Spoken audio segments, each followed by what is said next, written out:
Welcome to A-Level and AP Physics. In today's lesson, we will discuss a typical type of question on circular motion from October-November 2021, Paper 4, Variant 2. In this question, we will discuss a lot of important concepts about circular motion. And those concepts are very important to understand circular motion in depth. So let's try to understand important concepts about circular motion. For part A, we need to state what is meant by centripetal acceleration. Centripetal acceleration simply means center seeking. Means the meaning of centripetal is center seeking. In this case, we are talking about centripetal acceleration. So we can say centripetal acceleration is center seeking acceleration. Center seeking simply means that direction of centripetal acceleration is towards center of circle. Means direction is to the center of circle. To the center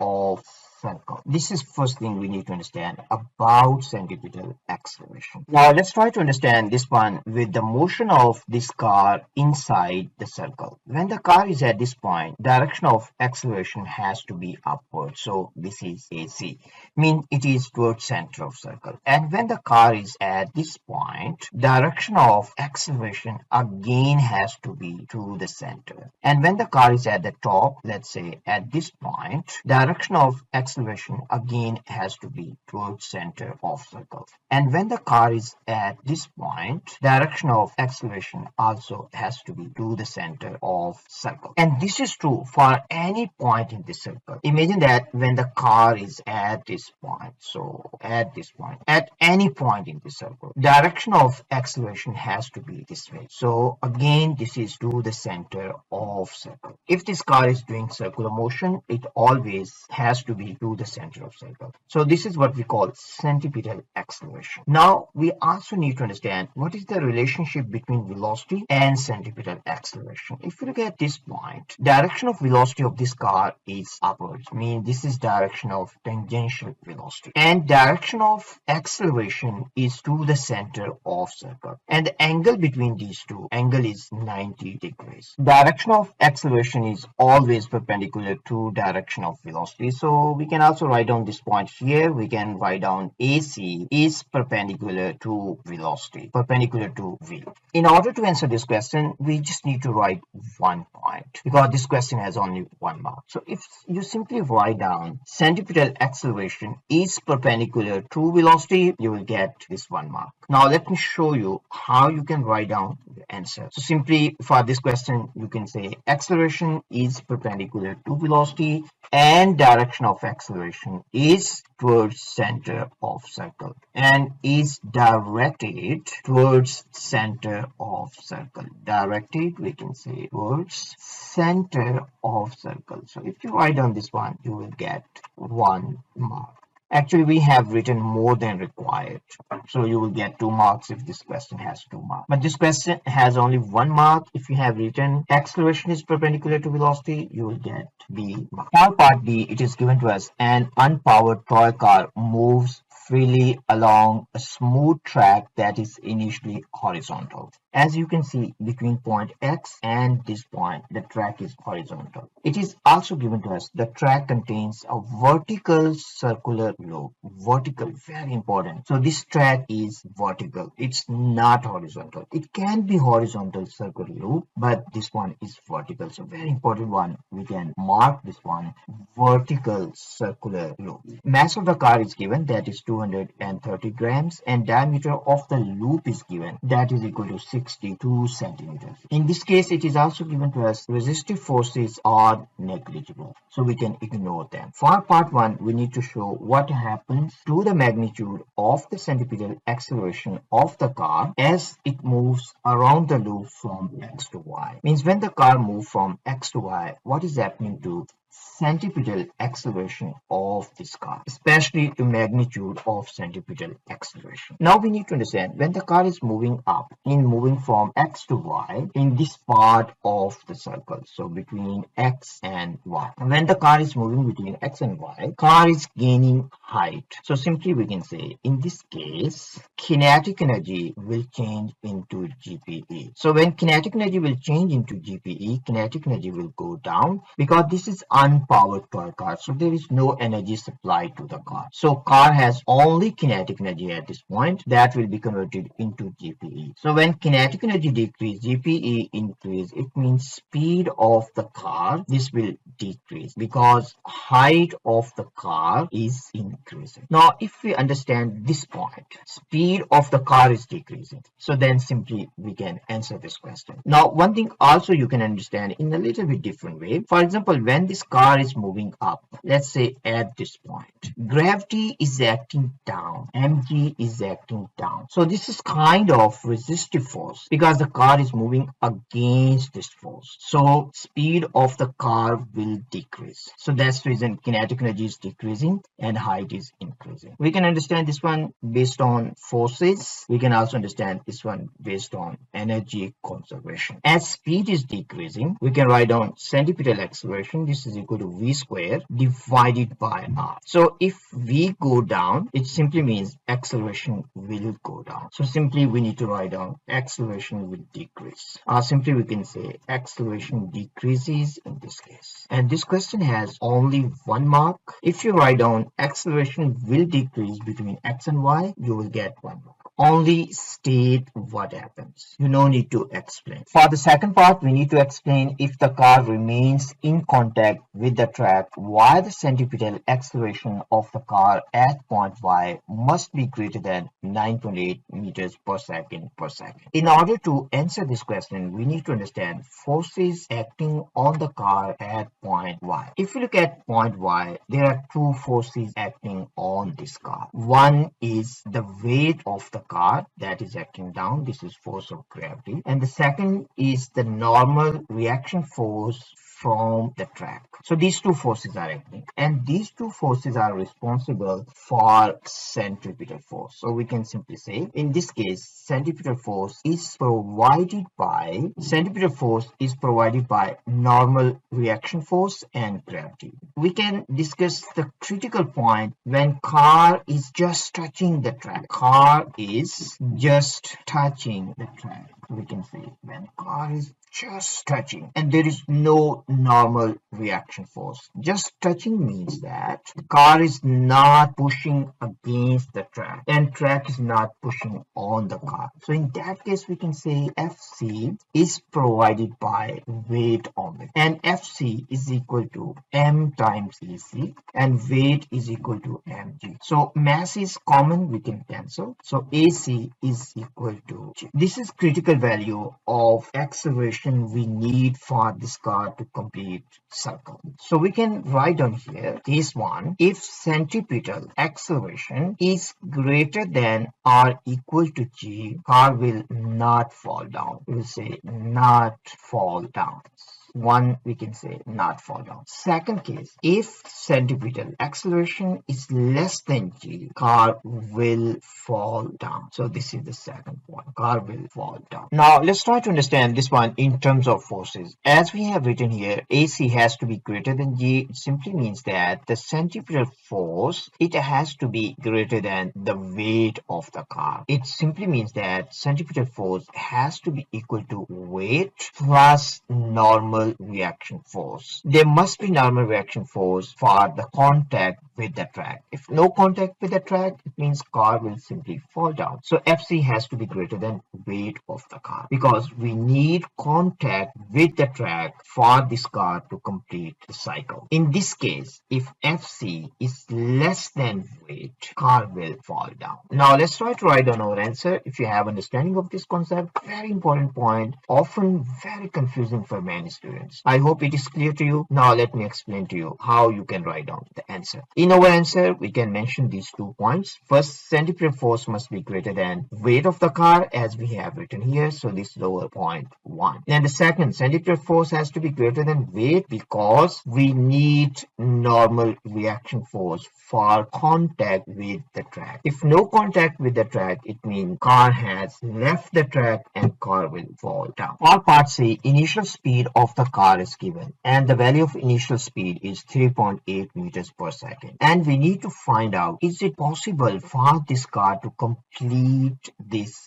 cycle. And the critical point is point Y. If the car is in contact at point Y, it means car can complete the cycle. If the car lose contact with the track at point Y, it means car cannot complete the cycle. And car will be in contact with the track at point Y if the centripetal acceleration is greater than g. So this is the key concept. Now we need to prove this one by calculations. So let's try to understand first of all conservation of energy. Speed of the car at this point is given, that is equal to 3.8 meters per second, and the speed at point X is also equal to 3.8 meters per second because horizontal track has no friction and there are no resistive forces. So simply we can use conservation of energy. We can say kinetic energy at point X will be converted into kinetic energy at point Y plus GPE at point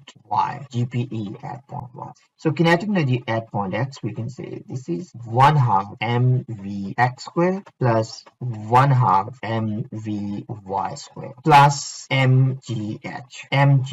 And the height in this case is equal to diameter of this circle. So height we can say is 0.62. We can also cancel mass, so simply we can cancel mass here. So we can write down this is 1/2 vx is given, that is 3.8 square, and here we have 1/2 vy square plus g, we have to use 9.81, and the height is 0.62 meters because this is 0.62 centimeters. So if we convert into meters, we need to divide by 100. From here we can find out value of Vy, and value of Vy from here will be equal to 1.5 meters per second. So this is the speed of the car at point Y. Now we need to calculate value of acceleration at point Y. So we can say acceleration at point Y means the value of centripetal acceleration. This will be equal to v square, speed of the car at Y, divided by radius of the circle. Speed of the car we have found, that is equal to 1.5 square divided by radius of the circle. This is half of diameter. If we solve this one, our final answer is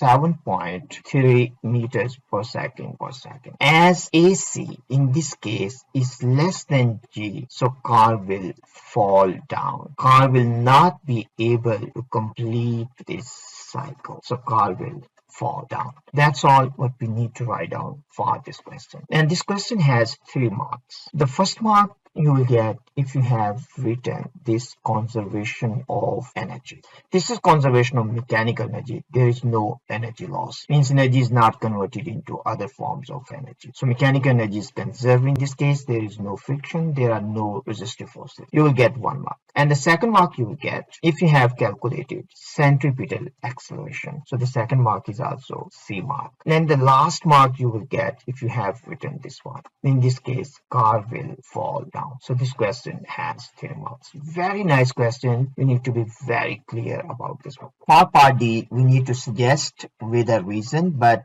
without calculation whether our conclusion in C would be different for a car of mass 460 grams moving with the same initial speed. So first thing we need to understand, what is the effect of same initial speed with the speed at point 5? We have already discussed that 1/2 mvx square, this is equal to 1/2 mvy square plus mgh. In this case, mass we can cancel, so it does not depend on mass. If vx is the same, it means vy stays the same. So simply we can say in this case, as vx is the same means the initial speed is the same, so vy is also same. If vy is same, then the centripetal acceleration at point Y will also stay same because AC is equal to Vy square over R. If Vy is the same, it means centripetal acceleration will stay same. So again, we will get same value of centripetal acceleration as we got before. So in part C, we have seen centripetal acceleration is lower than G, so car will again fall down because centripetal acceleration is not depending on mass. We can simply say centripetal acceleration is independent of mass. So it will not make any difference. Now let me show you how you can write down your answer. So simply you can say acceleration is independent of mass. So this is our explanation. It makes no difference. And this is our conclusion. If you write down this much, you will get 1 mark.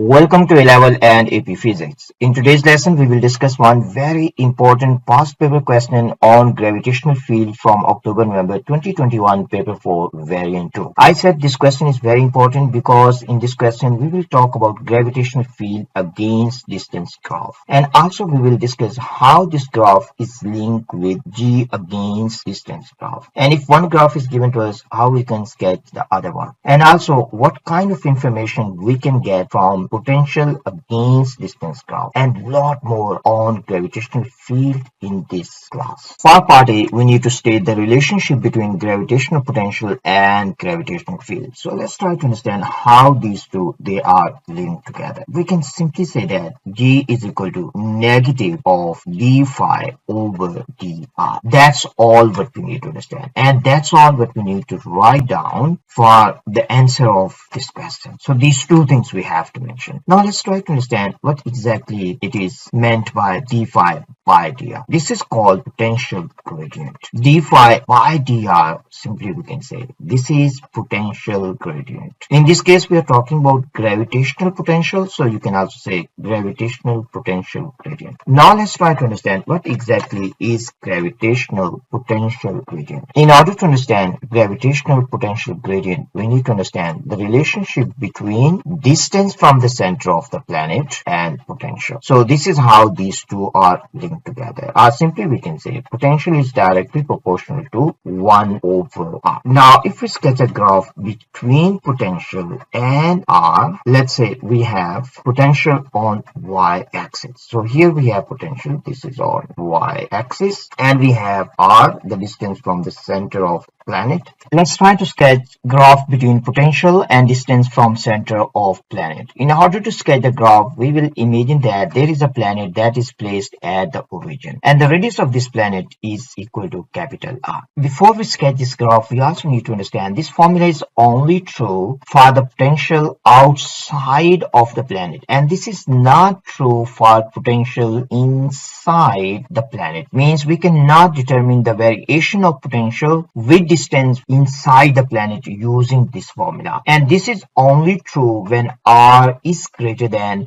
radius of the planet, means outside of the planet. We can only use this formula outside of the planet. So we have to be very clear about this point. Now let's try to sketch the graph between potential and distance from center of planet. If we sketch the graph between potential and distance from center of planet, the shape of the graph will be somewhat like this. Let's try to understand how we can determine value of G if potential against distance graph is given to us. In order to determine value of G, simply we need to find the gradient of this graph, and then we need to take negative of that. So simply we can say G is equal to negative of potential gradient. So let's try to understand this one with one simple example. Let's say we need to find the value of G at this point. So first of all, we need to draw the tangent line at this point. So this is our tangent line, and if we take the gradient of this and then we take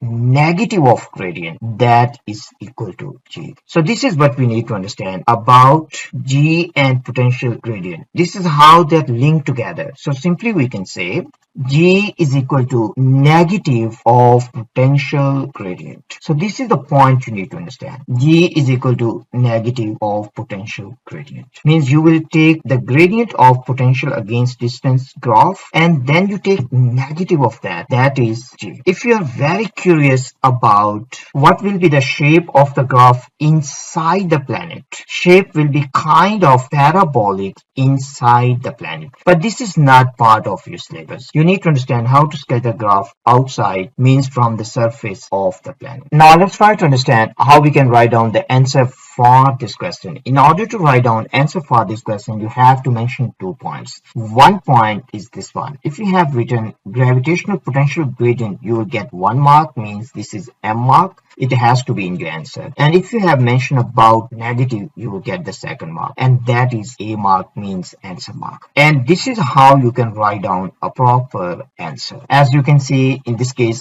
I have mentioned gravitational potential gradient. If you have written this one, you will get 1 mark, and if you have also mentioned about negative, you will get second mark. And this question has only 2 marks. For part B, it is given to us a moon of mass capital M and radius r orbits a planet of mass 3m and radius 2r. At a particular time, the distance between the centers is capital D, as shown in figure 2.1. Point P is a point along the line between the centers of the planet and the moon at a variable distance x from the center of the planet. Mean x is the distance from the center of the planet. In figure 2.2, the variation of potential with distance from the surface of the planet to the surface of the moon is given to us. And question is asking us, explain why potential is negative throughout the entire range. X is equal to 2r, means x starting from this point to x is equal to d minus r, means from the surface of this planet to the surface of the moon. Why it is negative?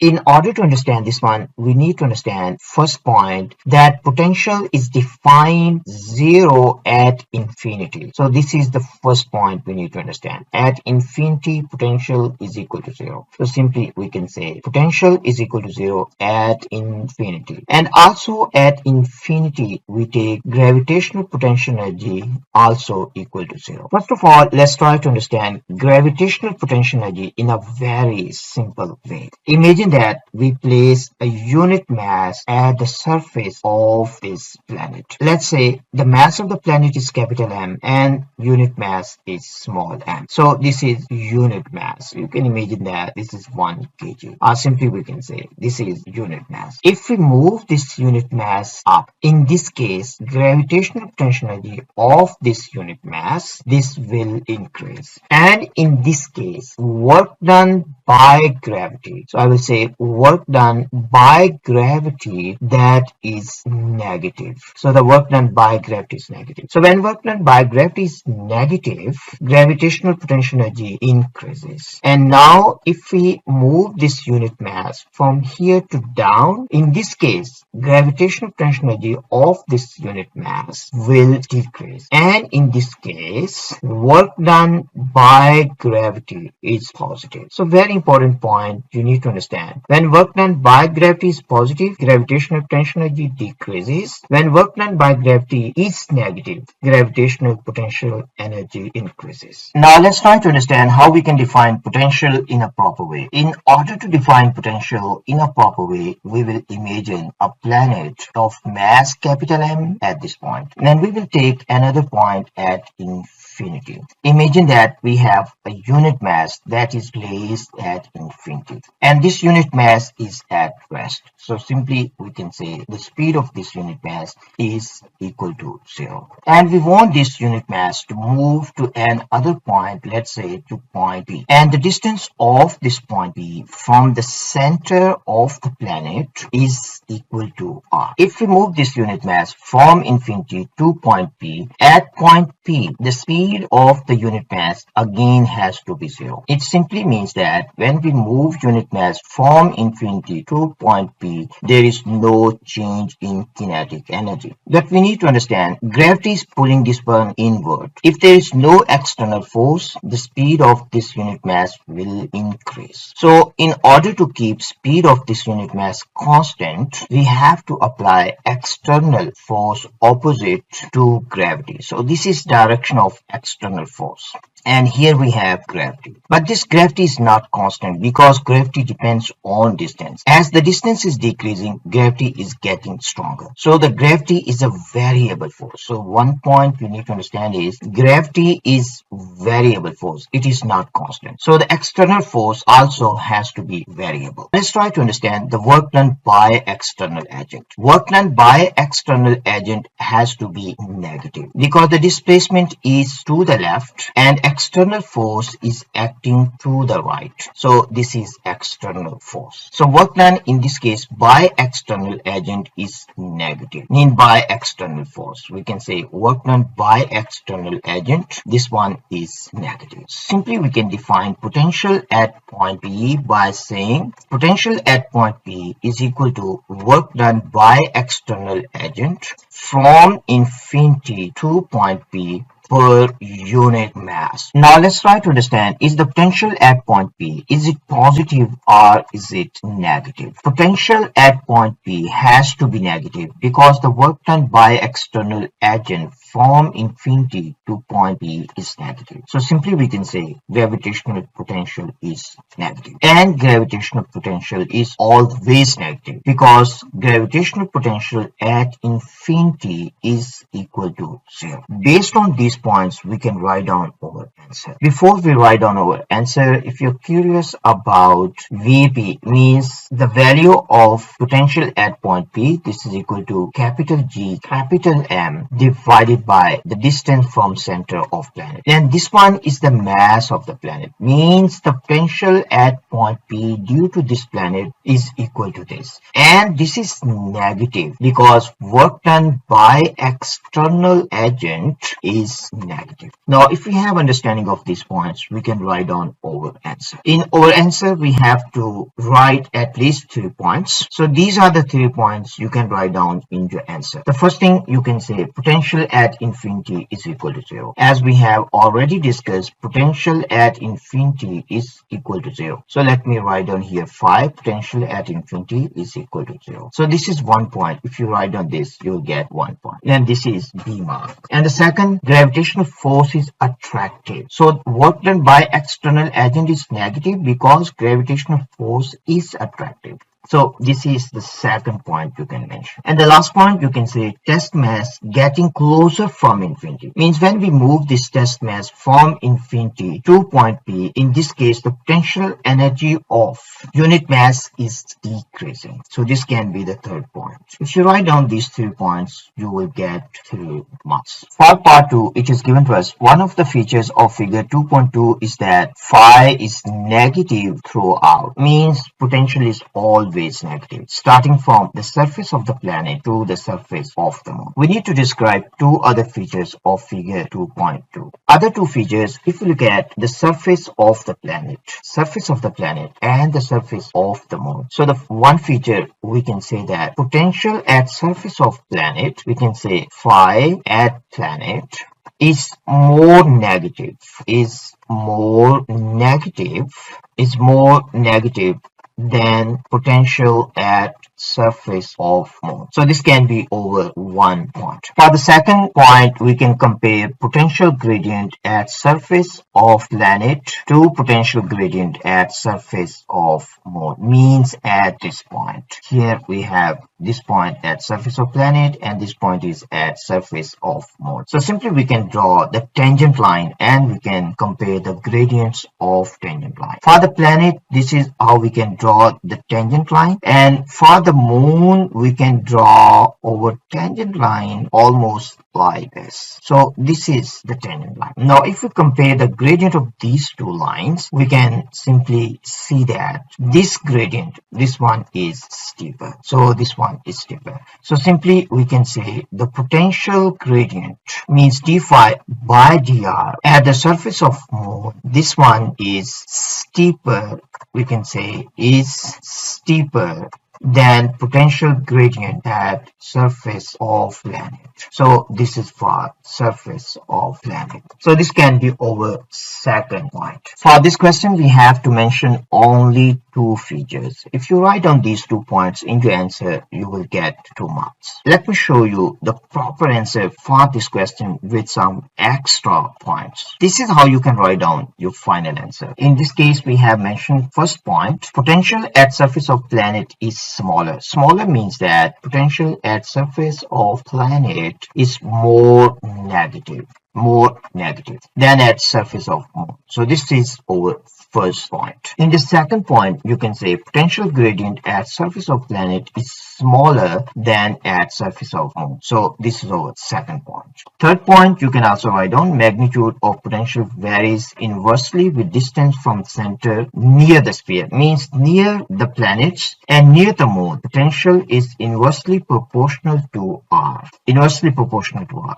So this point you can also mention. And the fourth point, you can say point of maximum potential is near to the moon than planet. Point of maximum potential is where potential is less negative at this point. And this point is closer to the moon. You can also mention this one in your answer. But if you write down any 2 points out of these 4 points, you will get 2 marks. For the last part, we need to sketch G against distance, mean against X from surface of planet to surface of moon. First of all, let's try to understand how we can determine G from potential against distance graph. G is simply equal to negative of potential gradient. G is equal to negative of potential gradient. If we look at gradient of potential against distance graph, we can see that at the beginning, this gradient is decreasing. So let me use different color. If you look at the gradient from this point, you will see the gradient is decreasing until this point. And at this point, gradient is equal to 0. And after this point, this gradient start to increase and this gradient is negative. So let me highlight some points. In this case, we can simply say that gradient from this point to this point, gradient is decreasing. So we can say gradient is decreasing and gradient is positive. So we can draw the line here. Now if you look at the second part, in this case, gradient is increasing. So we can say gradient is increasing, but gradient is negative. As G is equal to negative of potential gradient, so simply we can say in first region, G has to be negative and G has to decrease because G is equal to negative of potential gradient. Means if gradient is positive, G has to be negative. So same we can say about the second region. In the second region, G is positive because gradient is negative and G has to increase because gradient is increasing. Now we need to compare the gradient at this point, means at surface of planet, and we need to compare gradient at surface of moon. We have already discussed that potential gradient at surface of moon is greater than potential gradient at surface of planet. So simply we can say potential gradient at surface of the moon is greater than potential gradient at surface of planet. Surface of planet. As potential gradient is greater, it also means that magnitude of G at the surface of the moon is greater than magnitude of G at surface of planet. Now we have to use this knowledge to sketch the graph. So the first point we can see at this point, G is equal to 0. So from here we can mark G is equal to 0. So this is about at this point. So G at this point has to be 0. And G at the surface of planet has to be negative. So it has to be negative. And G at the surface of the moon, this has to be positive. And now we can sketch the graph. So let me show you how you can sketch the graph. This is how you can sketch the graph. You can see here, in this case, G at the surface of the planet is negative. G at surface of moon is positive. And this one is greater. And G here, this is equal to 0. That's all what we need to understand for this question. And if you write down these points, you will get 3 marks.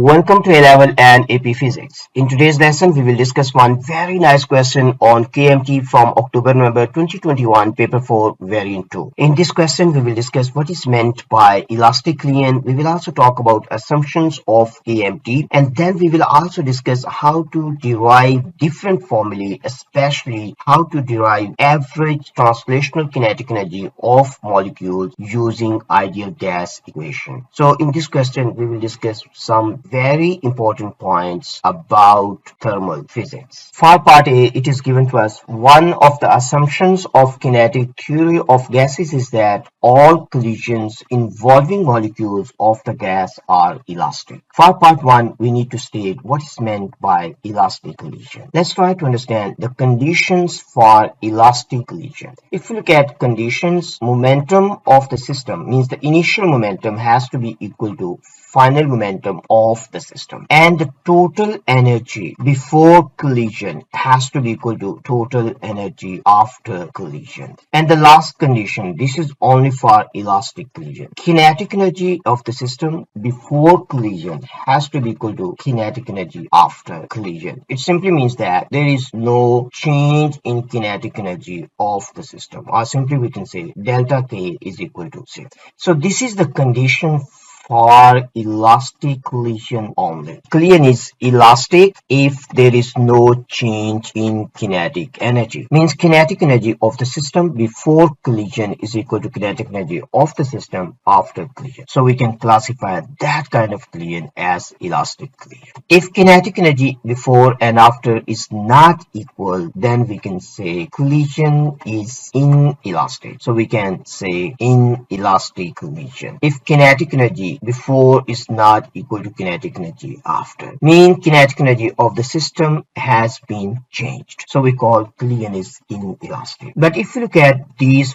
first two conditions, they are true for inelastic and they are also true for elastic, and the main difference between elastic and inelastic is kinetic energy. If there is no change in kinetic energy of the system, we call elastic. If there is change in kinetic energy of the system, we call inelastic. Let's try to write down answer for this question. This question has only 1 mark, and simply we need to write down there is no change in kinetic energy of the system, or we can say no loss of kinetic energy of the system. So if you write down this 1 point, we will get 1 mark. Let me show you how you can write down your answer. This is how you need to write down your answer, but you have to pay attention to kinetic. If you simply say no loss of energy, you will get 0 marks. So you have to write down no loss of kinetic energy, because this is the main difference between elastic and inelastic collision. If you write down this mark, you will get 1 mark, and this is the mark. Means this has to be in your answer. For the second part, we need to state 2 other assumptions of the kinetic theory of gases. One assumption is given in part 1, mean collisions are elastic. So this is 1. We need to state 2 more. One assumption we can state is volume of molecules, means the total volume of all the molecules is much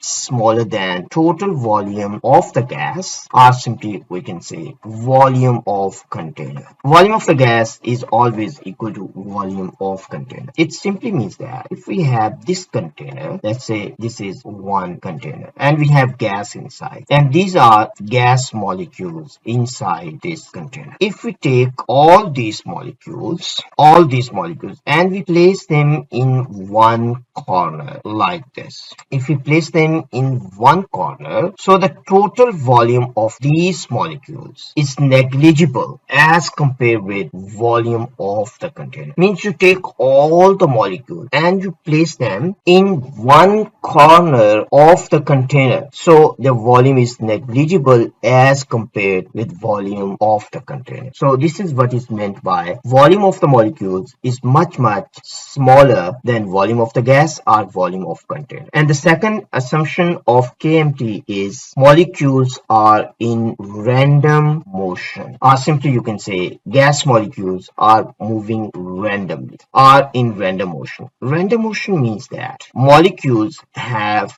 different speeds. Means the speeds are not the same and their directions are also different. Means they're moving in different directions. This is what is meant by random motion. So we can write down different directions. So these are two assumptions. If you write down, you will get 2 marks. This question has only 2 marks. If you have written 2 assumptions, you will get 2 marks. Now let me show you how you can write down a proper answer for this question. In this answer, I have mentioned 4 different points. So here is point 1 and this is the second one, third one and fourth one. But you need to write down only 2 points. In our explanation, we have already discussed first point. We have also discussed the third point. If you look at the second point, in the second point, it is mentioned that no forces between molecules except during collision. It simply means that when the molecules are away from each other, there are no attractive forces between molecules, and molecules only exert forces on each other when they collide. So this is very important point. There are no forces between molecules. It also means that internal energy of the molecules is only equal to kinetic energy, is equal to kinetic energy of molecules. Because potential energy of the molecules is equal to 0, we are talking about ideal gases. Potential energy of gas molecules is equal to 0. Why this potential energy is equal to 0? Because there are no attractive forces between gas molecules. No attractive forces. And this is our assumption for ideal gases. In some papers, they will ask you about this one. This is very common type of question. So you also need to understand this one. Now the last one, collisions are instantaneous. Instantaneous means when molecules collide, the time of collision is very, very small. So we can say time of collision means when molecules collide with each other, that time is very, very small as compared with time between collisions. Time between collisions means when they don't collide. Time between collisions. Or simply we can say when molecules collide with each other, time of collision is negligible. It's very, very small. That's the reason we have written here collisions are instantaneous. But for this question, you have to mention only 2 points. You can write down any 2 assumptions. You will get 2 B marks. For part B, it is given to us a molecule of an ideal gas has mass m and is contained in a cubic box of side L. The molecule is moving with velocity u towards the face of the box that is shaded in figure 3.1. Here we have figure 3.1 and this face is shaded phase. So we can write down this one is shaded phase and molecule is moving towards this phase. The molecule collides elastically with the shaded phase and phase opposite to it alternately. We need to deduce expressions in terms of m, u and l for the magnitude of the change in momentum of the molecule on colliding with a phase. For this question, it is given to us the molecules collides elastically. It means the kinetic energy of the molecules before and after is the same. Because in this case, cube is not moving. So the total kinetic energy of the system remains same. It simply means that the speed of the molecule before and after collision is the same. Now we need to calculate the change in momentum. Change in momentum simply we can write down delta P is equal to P final minus P initial. But we need to be very clear that momentum is a vector quantity. So vector has direction. In this case, we will take to the left as positive. If we take to the left as positive, it means momentum after collision is positive and momentum before collision, because this is to the right, so this one is negative, mean this direction to the right is negative. So simply in this case we will get this is mu plus mu, so the change in momentum is equal to 2mu, and this is our final answer. So simply we have to write down here 2mu.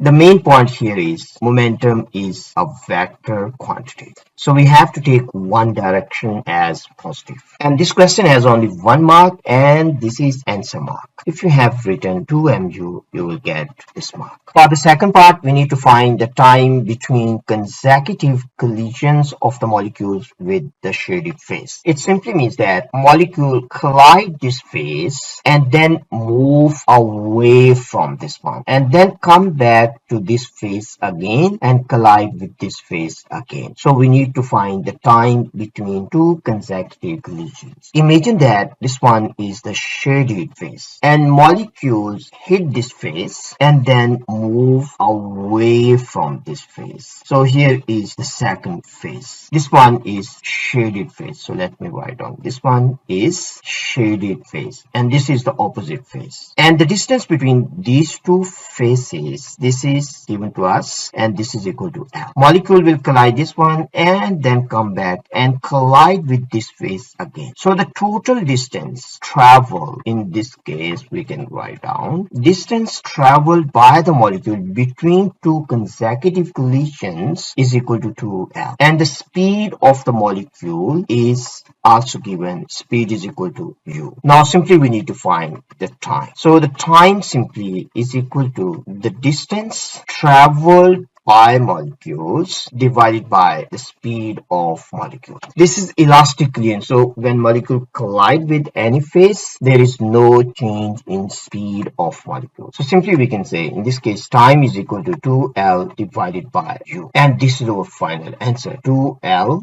divided by u. This is our answer. This question has 1 mark and that is answer mark. If you have written this answer, you will get this mark. For the next part, we need to calculate the average force exerted by the molecule on the shaded phase between two consecutive collisions. So in order to calculate average force, we need to find the change in momentum and we need to divide change in momentum by time. Simply we can say the average force exerted on the shaded phase between two consecutive collisions is equal to rate of change of momentum. Change in momentum we have already calculated, that was equal to 2mu, and the time between two consecutive collisions we have calculated, that is equal to 2L by u. 2L by u. Now from here we can simply cancel this 2 with this 2 and we can write down mu divided by L by u. So this is L by u. Simply we can say in this case mu multiply with u by L. So simply we can say this is equal to mu square by L, and this is our final answer, and this is the average force exerted on the shaded phase between two consecutive collisions. If you have written this one, you will get 1 mark, and this is also answer mark. For the next part, we need to calculate the pressure on the shaded phase if the force in third part is exerted over the whole area of the phase. Whole area of the phase. So in this case, this side is L and this side is also L. So the total area of the phase we can simply write down A is equal to L square. Question is asking us to calculate the value of P, means the pressure. So this is equal to force over area. We have to use the value of the force from the third part. We have calculated here force is equal to mu square divided by L. So this is the value of the force. We have to divide this one by L square, means by area. Simply we can say this is equal to mu square divided by L times L cube. L times L square means this is equal to L cube, and this is our final answer. This question has also 1 mark. If you have written this one, you will get this mark, and this is also answer mark. So simply our final answer for this one is mu square divided by L cube. For part C, it is given to us when the model described in B is extended to 3 dimensions and to a gas containing n molecules, each of mass m. Means the mass of each molecule is small m, and molecules are traveling with mean square speed. It can be shown that PV is equal to 1 over 3 nm mean square speed. P is the pressure exerted by the gas and V is the volume of the gas. Use this expression together with the equation of state of an ideal gas to show that average translational kinetic energy of a molecule of an ideal gas is given by. Means with the help of this one, we can calculate average translational kinetic energy of molecule. T is the thermodynamic temperature of the gas and K is the Boltzmann constant. If we read this question carefully, hint is already given to us. We have to use equation of state for an ideal gas. If we look at ideal gas equation, simply we can write down ideal gas equation is PV is equal to nRT. N is the number of moles. We can convert this one into PV is equal to nKT. And this N is number of molecules. This capital N is number of molecules. We need to find expression for average kinetic energy of molecule, and Boltzmann constant is in our final expression. So it's better we can use this. So we can use this. If you're curious about this one, how we can go from the first one to the second, simply you need to understand is number of molecules and moles, how they are linked together. Mole is equal to number of molecules divided by Avogadro's number. So this is how you can replace N with number of molecules divided by Avogadro's number. This is equal to nRT. Now from here we can also write down PV is equal to N and R means gas constant. If we divide this one by Avogadro's number, we can replace this one with Boltzmann constant, means we can write down nKT. So it's also important, you need to understand how you can derive this one from PV is equal to nRT. Now simply we have to use this second expression and the given one. Let's say this one is third one. In this case you can see PV is equal to this, PV is equal to nKT. So we can write down 1/3 1/3 nm mean square speed. This is equal to nKT. In this case, N is on both sides, number of molecules, we can cancel. So we left with 1/3 m times mean square speed. And this is equal to kT. Now if we multiply this side by 3, so we can cancel this one, so we have to multiply here. Now we left with mass of single molecule times mean square speed. We need to convert this one into kinetic energy, so we will divide this side by 2 and we will also divide this side by 2. This is average translational kinetic energy of each molecule, so simply we can say this is EK, and EK is equal to 3 by 2 kT. This is what we need to derive for part C. And this question has 2 marks. 1 mark you will get if you have written this expression. So this is C mark. And the second mark is the answer mark. If you have got the right answer, you will get 2 marks. For part D, it is given to us the mass of a hydrogen molecule is 3.34 times 10 to negative 7 kg. We need to use the expression for EK in part C to determine the root mean square speed of a molecule of hydrogen gas at 25 degrees Celsius. In part C, we have already derived average translational kinetic energy, and we have found that average translational kinetic energy is equal to 3 by 2 kg. And this temperature has to be in Kelvin because this is thermodynamic temperature. The unit for this one has to be Kelvin. Now we can simplify this. You can see this 2 we can cancel with this one. So we can write down mean square speed. This is equal to 3 times kT divided by mass of single molecule. We need to find out root mean square speed. So root mean square speed simply means that we have to take the root of this. If we take the root on both sides, we can find root mean square speed. Or simply we can say this is CRMS.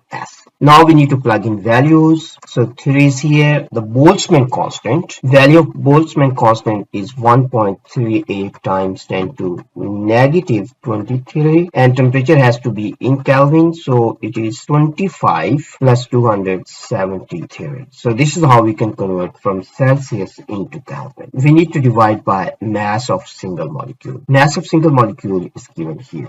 3.34 times 10 to negative 27 kg. Now we have to take the root of this. If we take root of this and do calculations in a right way, our final answer has to be 1.9 times 10 to 3 meters per second, up to 2 SL. So this is our final answer, up to 2 SL. This question has 2 marks. You will get 1 C mark if you have plug-in values. If you have plug in these values, you will get 1 C mark, C1 mark. And the second mark is answer mark. If you have got the right answer, you will get 2 marks. You can see from here, the speed of the molecules are quite fast. So molecules are moving very fast. Even temperature is only 25 degrees Celsius.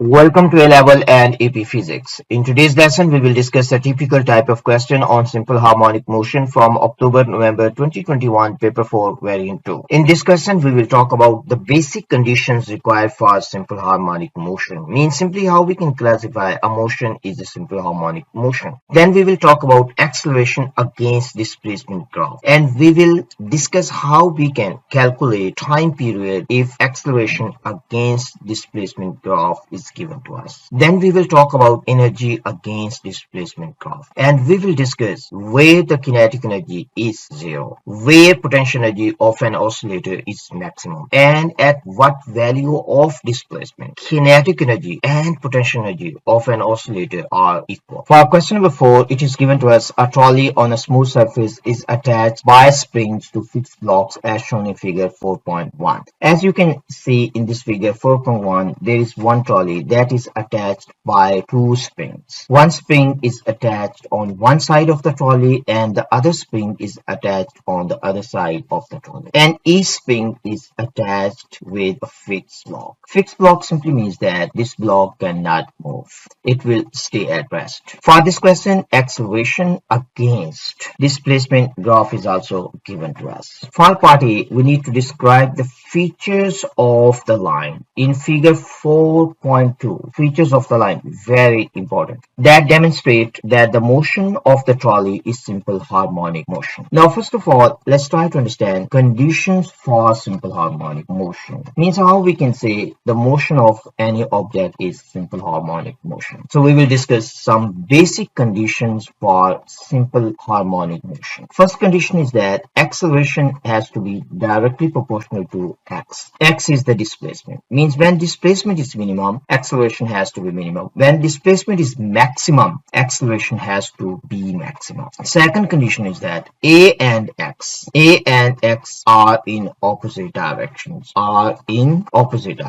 It simply means that when X is positive, A has to be negative. And when A is negative, X has to be positive, and vice versa. A and X are in opposite directions. And third condition is that A is directed, means direction of acceleration is always towards equilibrium. Is directed towards equilibrium position. This is the third condition, towards equilibrium. Is directed towards equilibrium position. So these are 3 basic conditions. We can also write down these conditions just in one equation. We can simply write down A is equal to minus omega square x. Means when x is maximum, A is maximum. When x is minimum, A is also minimum. When x is positive, A is negative. When x is negative, A is positive. You can also see from this graph. You can see when x is maximum, a is also maximum, and when x is 0, a is also 0. And when x is positive, you can see here x is positive here,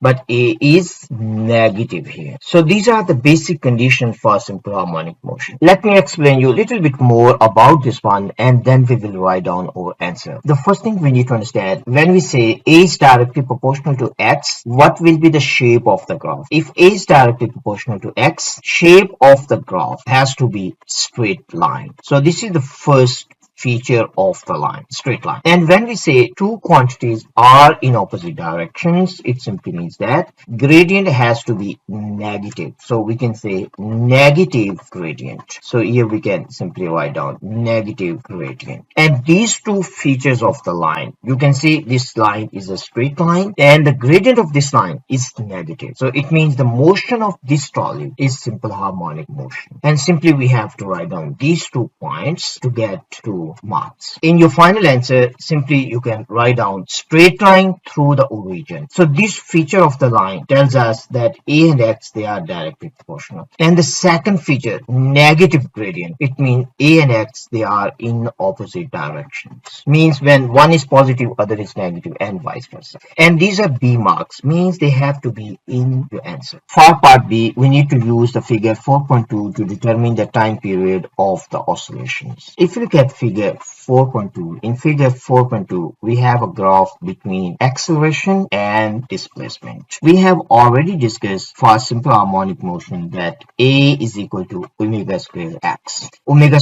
and if we compare this one with straight line equation, y is equal to mx plus c, from here you can simply see that gradient is equal to minus omega square. So simply we can write down here gradient in this case is equal to negative omega square, and c in this case is equal to 0 because it has no y-intercept. It is passing through origin, so c is equal to 0. Now simply we can find out the gradient of that, and that will be equal to omega square, or simply we can say omega square is equal to negative of gradient. So we can also write down like this, is equal to negative of gradient. Now simply we need to find the gradient. If we take 2 points on this line, let's say we take this point and we take this point. So this is our first point and this one is our second point. So we have to write down y2 minus y1 over x2 minus x1. Gradient is equal to y2 minus y1 over x2 minus x1. But omega square is equal to negative of gradient. So we have to multiply with negative sign here. Now simply we need to plug in values. So we can write down the coordinates of these points. Y coordinate is equal to negative 0.8, but x coordinate is 12 centimeters. So we have to convert this one into meters. So we can divide this one by 100 and we can write down 0.12. If we look at point 1, coordinates of point 1 are 0, 0. Now simply we need to plug in these values. So we have negative sign out and here we have negative 0.8 minus 0, and this is divided by 0.12 minus 0, and this is equal to omega square. Now if we simplify this, in this case you can see we have negative 0.8 and this is divided by 0.12. Simply we can say this is equal to 0.8 divided by 0.12, and this is value of omega square. We need omega, so we have to take square root on both sides. So we can write down 0.8 divided by 0.12 and the root of this. If we take root of this, omega will be equal to 2.58 radians per second, and this is value of omega. But question is asking us to find time period, value of time period. Now we need to understand the relationship between time period and omega. Time period is t, this is equal to 2 pi over omega, 2 pi over omega. Now we have value of omega, we can simply plug in value of 2 pi and omega. Omega is 2.58 radians per second. Now if we simplify this, we can find out value of time period. In this case, time period is equal to 2.4 seconds up to 2 SF. So this is our final answer. This question has 3 marks. The first mark you will get if you have written this relationship, you will get 1 mark. So this is C mark. Actually, this is also linked with this formula. If you have written these two formulae, you will get one C mark. And the second C mark you will get if you have got the right value of omega. And the last mark is answer mark. If you have got the right answer, you will get a mark. Part C1 on the line of the graph of figure 4.2, label with the letter P, 1 point where the kinetic energy of the trolley is 0. So first thing we need to understand how we can calculate kinetic energy of the trolley. Kinetic energy of the trolley is simply equal to 1/2 mv square. And kinetic energy is equal to 0 if V is equal to 0. So simply we can write down here kinetic energy will be equal to 0 if V is equal to 0. Now we need to understand when V will be 0. V means the speed of the trolley. This is equal to plus minus omega times amplitude square minus x square. Speed will be equal to 0 means V will be equal to 0 if x is equal to a. So it simply means that speed is equal to 0 when displacement of the trolley is equal to amplitude. So a square minus x square is equal to 0. So simply in this case we can write down here displacement is maximum. So this is the point P. So you can mark point P here.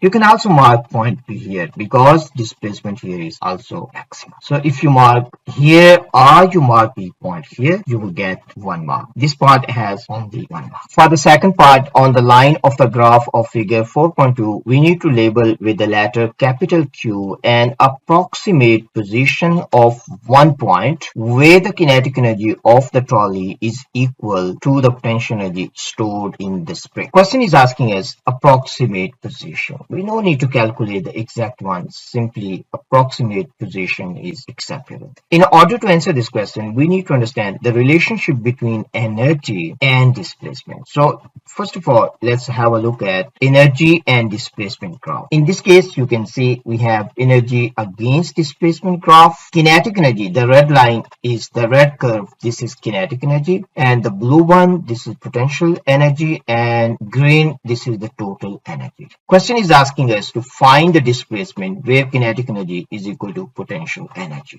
If you look at this point, this is halfway. So mean at this point, kinetic energy is equal to potential energy. We need to find out the displacement.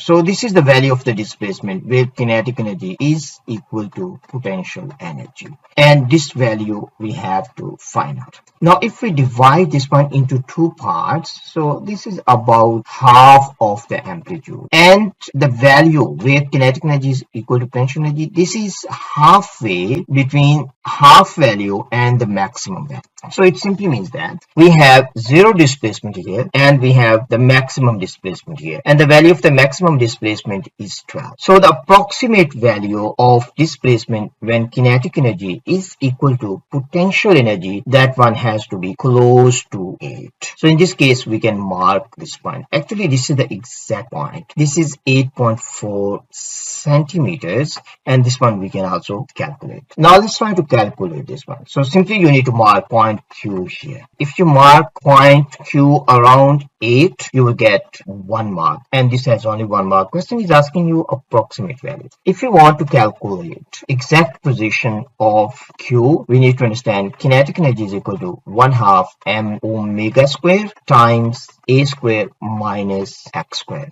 But potential energy at any displacement is simply equal to 1/2 m omega square times x square. Potential energy is equal to kinetic energy, so we can equate these two and we can find out value of displacement. Kinetic energy is equal to 1/2 m omega square times a square, we can say minus 1/2 m omega square times x square, and this is equal to 1/2 m omega square times x square. So we can cancel 1/2 m omega square. You can see these quantities can be cancelled. So from here we got a square. This is equal to 2 times x square. So from here we can find out a is equal to root of 2 times x, or we can say x in this case, this is equal to a divided by root of 2. A in this case, this is equal to 12.0 centimeters. If we divide this one by root of 2, we can find out exact value of x. That will be equal to 8.4 centimeters. So this is how you can find the exact value. Question is asking you only approximate value. So if you mark around 8, you will get 1 mark for this question. But this is how you can also calculate exact value of x.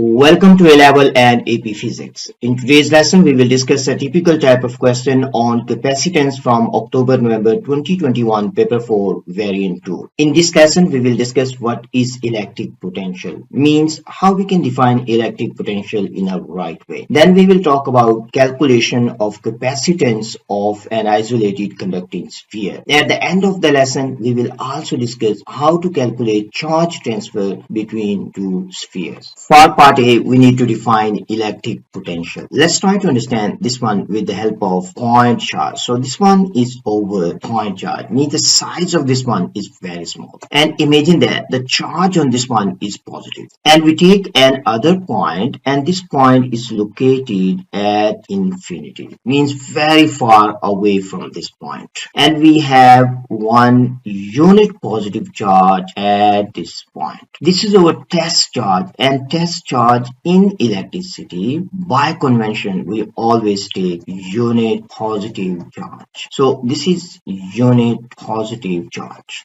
Now, if we move this unit positive charge to a point P, and imagine that the distance between these 2 points, let's say the distance between these 2 points is equal to small r. Mean the distance from the center of this charge to this point is equal to small r. If we want to move this charge to the left, we have to apply force on this one. In this case, there is one electric force that is acting to the right. This is a repulsive force, because this positive charge will repel unit positive charge. So we have to apply force this way. And these two forces are almost equal in magnitude. Means the speed of the charge at this point was equal to 0. We are just talking about extreme case. And when bring this charge to this point, its speed again has to be 0. Means there is no gain in kinetic energy. Or simply we can say, in this case, there is no change in kinetic energy. So now if you look at this one, in this case, external force, I will simply say F external. The work done by this external force is positive, because the charge is moving to the left and external force is also to the left. So simply we can define now the potential at point P. Potential at point P simply is equal to work done by external force, or we can say work done by external agent. External agent means it can be you or it can be anything which is applying force on the charge to the left by external agent per unit positive charge. So this is how we can define potential at any point per unit positive charge. In this case, potential is positive because this work done is positive. And if this charge was negative, then we have to apply force to the right and charge will be moving to the left. So the work done will be negative. So the potential of negative charges is negative. So simply we can say positive charges, their potential is positive, and negative charges, their potential is negative. Positive charges, the potential is positive. So simply we can write down positive charges, the potential is positive, and negative charges, the potential is negative. Very important point. If charge is positive, its potential at any point is positive. If the charge is negative, its potential at any point is negative. Now let me show you how you can write down a proper answer for this question. This question has 2 marks and this question is very common in past papers. You need to understand how to define electric potential in a right way so you can get 2 marks. This is how you can write down your answer. In your answer, you have to mention 2 points. The first point you can mention work done per unit positive charge. If you write on this one, you will get 1 mark and that is B1 mark. And the second mark you will get if you have mentioned bringing from infinity to a point. If you bring unit positive charge from infinity from this point to any other point. So the work done to bring this unit positive charge from infinity to this point is called electric potential. Or simply you can say work done per unit positive charge to bring the charge from infinity to a point. So this is how you can define and you will get 2 marks. For part B, it is given to us an isolated conducting sphere in a vacuum has radius small r and is initially uncharged. It is then charged by friction so that it carries a final charge q. This charge can be considered to be concentrated at the center of the sphere. Means we can treat that one as a point charge. By considering the electric potential at its surface, show that capacitance of the sphere is given by this equation. Epsilon naught is the permittivity of free space. First thing question is asking us to calculate capacitance. See, capacitance is equal to Q over V. Q is the charge at the surface of the sphere and V is the potential at the surface of the sphere. So V is the potential. Now imagine that we have sphere here and the charge on its surface is plus Q. We need to find out what is value of V at this point. So if we have value of V at this point, simply we can plug in this formula and we can find out value of C. V for any point charge is equal to KQ over R. So KQ over R. R is the radius of the sphere, means the distance from the center. So this is R. But we have to plug in value of K. K is equal to 1 over 4 pi epsilon naught. So simply we can replace K with its value. So we can say Q over R and K is 1 over 4 pi epsilon naught. Simply we can write down V is equal to Q over 4 pi epsilon naught times R. Now we simply need to plug in these values here. So we can write down here Q over Q divided by 4 pi epsilon naught times R.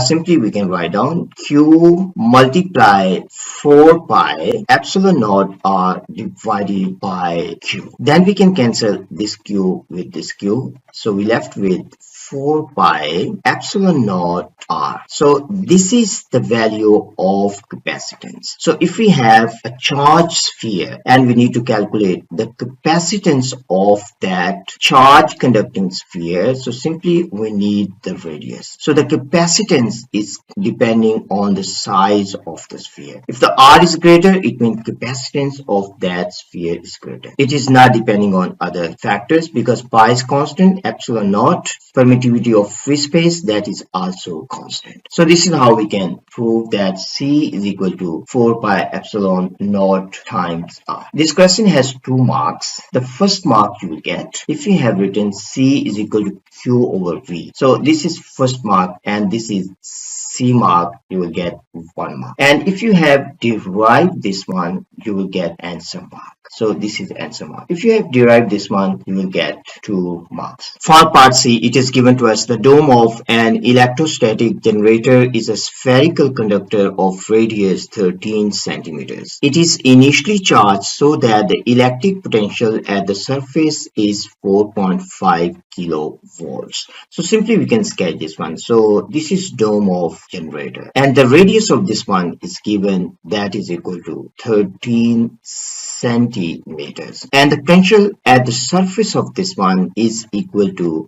4.5 5 kilovolts. So we can say this is V1. It is also given to us a smaller isolated sphere of radius 5.2 centimeters is initially uncharged, is brought near to the dome. Sparking causes a current between the two spheres until they reach the same potential. Very important point. Same potential.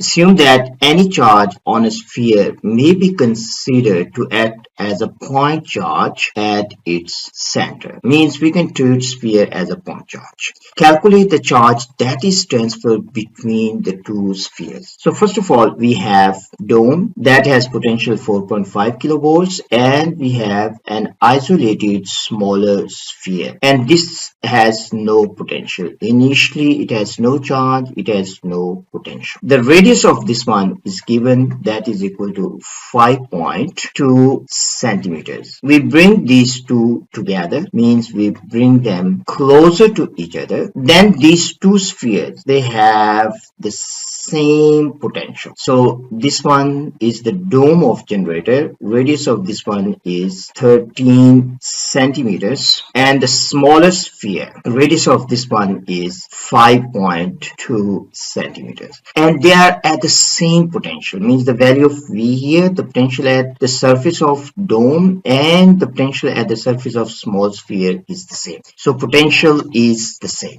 We have to find out how much charge is transferred between the two spheres. It simply means that how much charge flow from bigger sphere to the smaller one.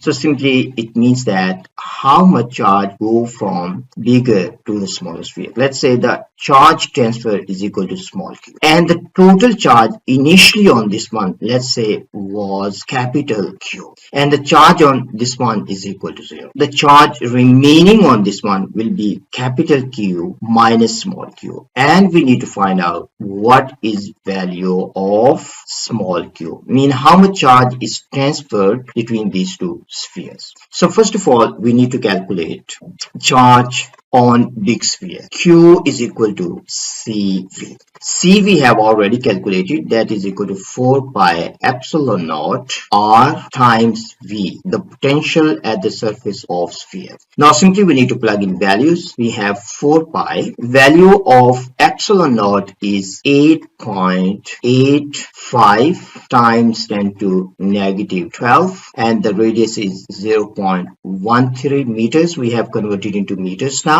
and the value of the potential at the surface is 4,500. If we do this calculation, we can find the value of charge at the surface of sphere. That one will be equal to 6.5 times 10 to negative 8 coulombs. So this is the value of capital Q on the surface of dome. Now we need to calculate amount of charge transfer, but it is given to us potential is the same. So simply we can equate, we can say potential, let's say this is V3 and let's say this is V4. This is equal to V and this is also equal to V. So in this case we can say V3 is equal to V4.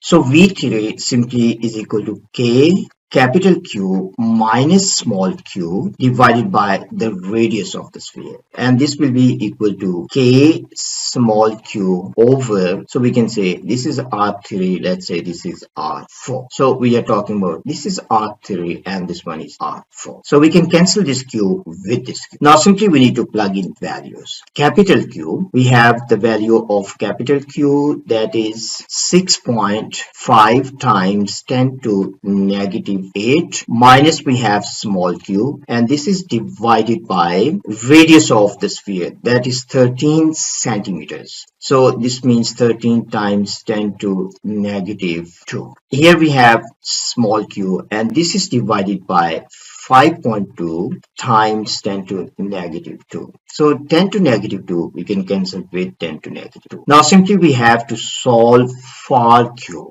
So in this case we have 6.5 times 10 to negative 8 minus q, and this is multiplied by 5.2, and this is equal to 13q. Now we can simplify this one for q and we can find out final value of q. Final value of q will be equal to 1.9 times 10 to negative 8 coulomb. So this much charge is transferred from the dome, means from big sphere to smaller sphere. So this is our final answer, 1.9 times 10 to negative 8 coulombs. And this question has 3 marks. The first mark you will get if you have got the right value of capital Q. So this is C mark. You will get 1 C mark. And the second mark you will get if you have written this formula. So you will get the second C mark. And the last mark is answer mark. If you have got the right answer, you will get the last mark. So this is how we can approach this type of problems.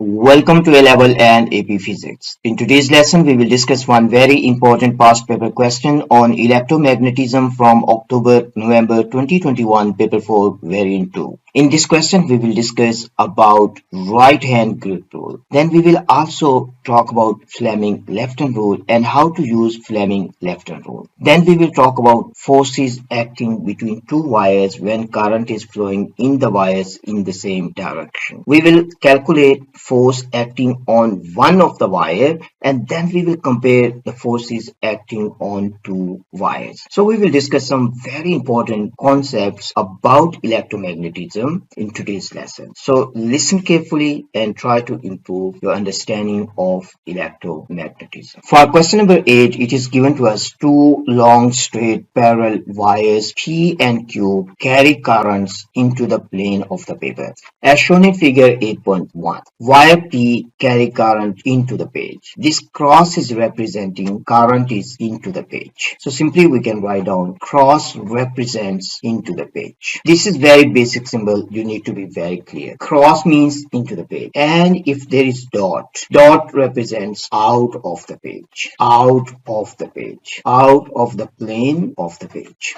out of the page. So in wire Q, current is also into the page. Current in wire Q is 2I. Current in wire P is I. For part A1 on figure 8.1, so here is figure 8.1. We need to draw an arrow to show the direction of the magnetic field at wire Q due to current in wire P. Means we need to draw the magnetic field due to wire P at wire Q. So first of all, let's try to understand how we can find direction of magnetic field around wire P. So imagine that this is wire P. If we need to draw magnetic field, let's say at this point, we have to use right hand grip rule. So simply we have to use right hand grip rule. Right hand grip rule. By using right hand grip rule, we can find direction of magnetic field at this point. Around this wire, if we draw the magnetic field, this will form a circle. So the magnetic field around this one will be like this. Magnetic field nearby, this will be here. At this point we can find, so this is at one point we can find magnetic field, and next one magnetic field we can find at this point. And this one, if you use your right hand grip rule, in this case current is into the page, so direction of magnetic field is clockwise. So direction of magnetic field is clockwise. Now if we need to find magnetic field only at this point, so we need to draw the tangent at this point, and tangent will be pointing down. So the tangent is pointing down. So here tangent is pointing down. So direction of magnetic field at this point is down. So this is direction of magnetic field at this point.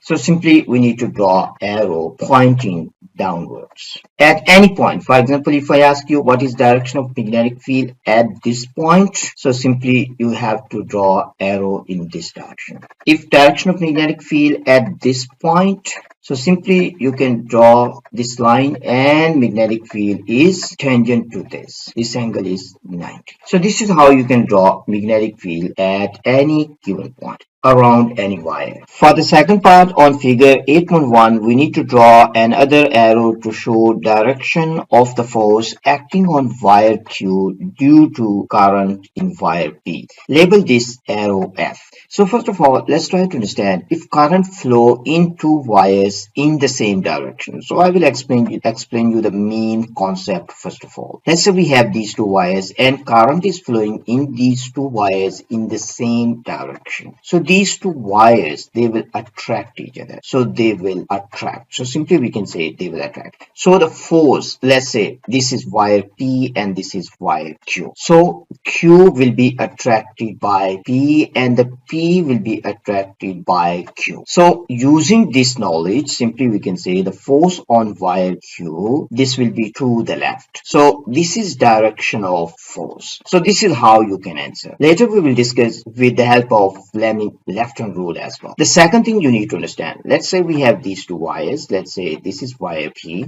and this is wire Q. And if current flow in opposite directions, then these two wires, they will repel each other. So they will repel. Means the force on these wires will be away from Q and the force on the Q will be away from P. They will repel each other. So this is simply how we can answer. Now let's try to understand how we can answer this question using Fleming left-hand rule. If we need to find the force on Q due to P, force on Q due to P, we have to use BIS.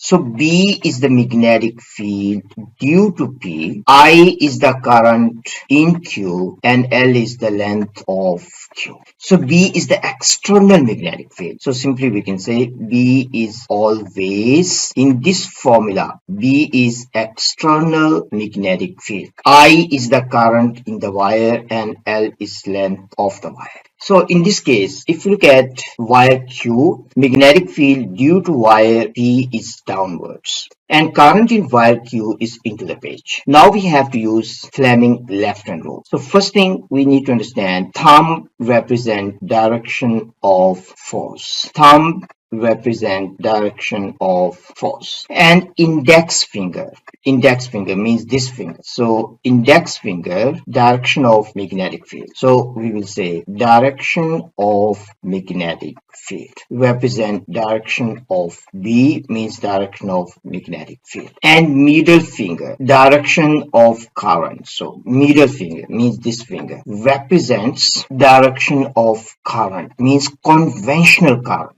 Direction of conventional current. So this is what we need to understand.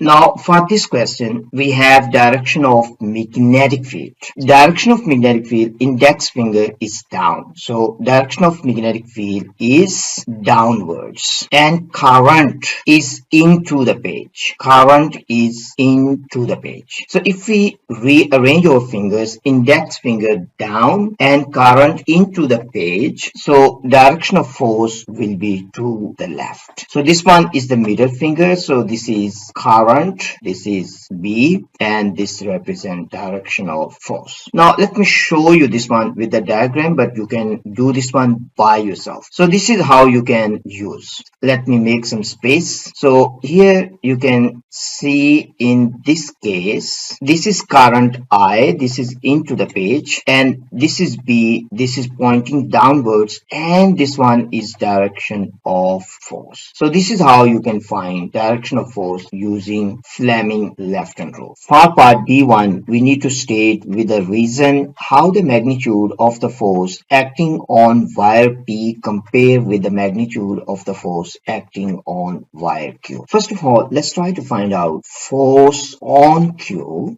by P.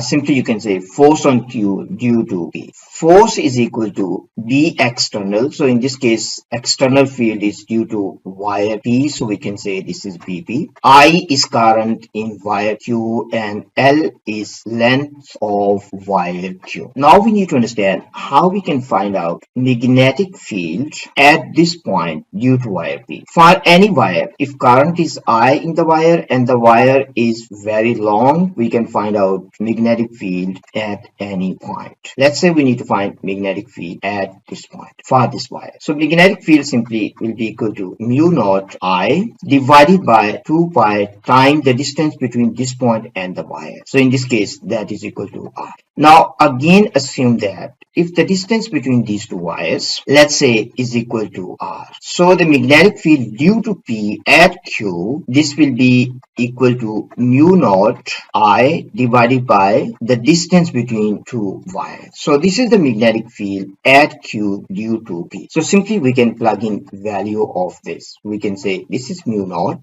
IP, current in wire P, divided by 2 pi R, and this is multiplied with IQ times LQ. Now we can repeat the same process for wire P, means the force on P by Q. We can do the same process. So in this case, this will be magnetic field due to Q, and this will be the current due to P, and this is length of wire P in the magnetic field. In this case, we have two long wires, so LP, this is equal to LQ. We can simply say this one is equal to L. Now if we write down the formula, in this case we will say this is mu naught IQ over 2 pi R times IP times LP. If LP is equal to LQ, we can say that this is mu naught IP IQ times L divided by 2 pi R. This one also we can rearrange. We can say this is mu naught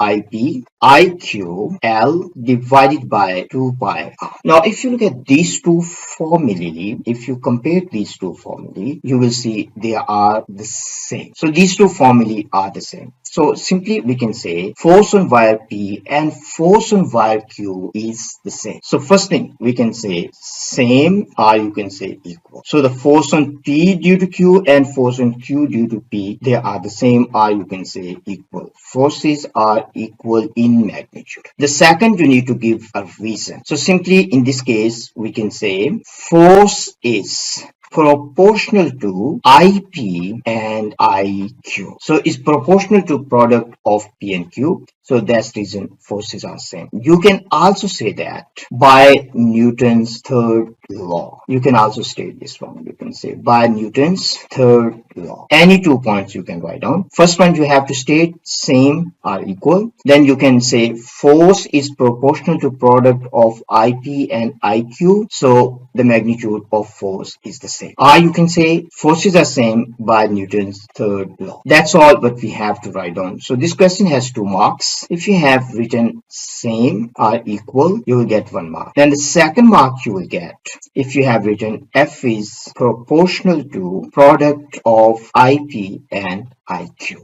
Or if you have written by Newton's third law, you will get 2 marks. Now for the next question, for the second part, state how direction of the force on wire P compares with direction of force on wire Q. We have already discussed this point. Forces on these two wires are in opposite directions. So force on Q is to the left. So the force on P, this will be to the right. So simply you can say forces are in opposite direction. So simply you need to write down forces are in opposite direction. So you can say in opposite direction. That's all what we have to write down for this question. I hope this question is clear to you. If you have any questions about this, just leave your question in comments section. If you want to write down your answer in a proper way, this is how you can write down your answer.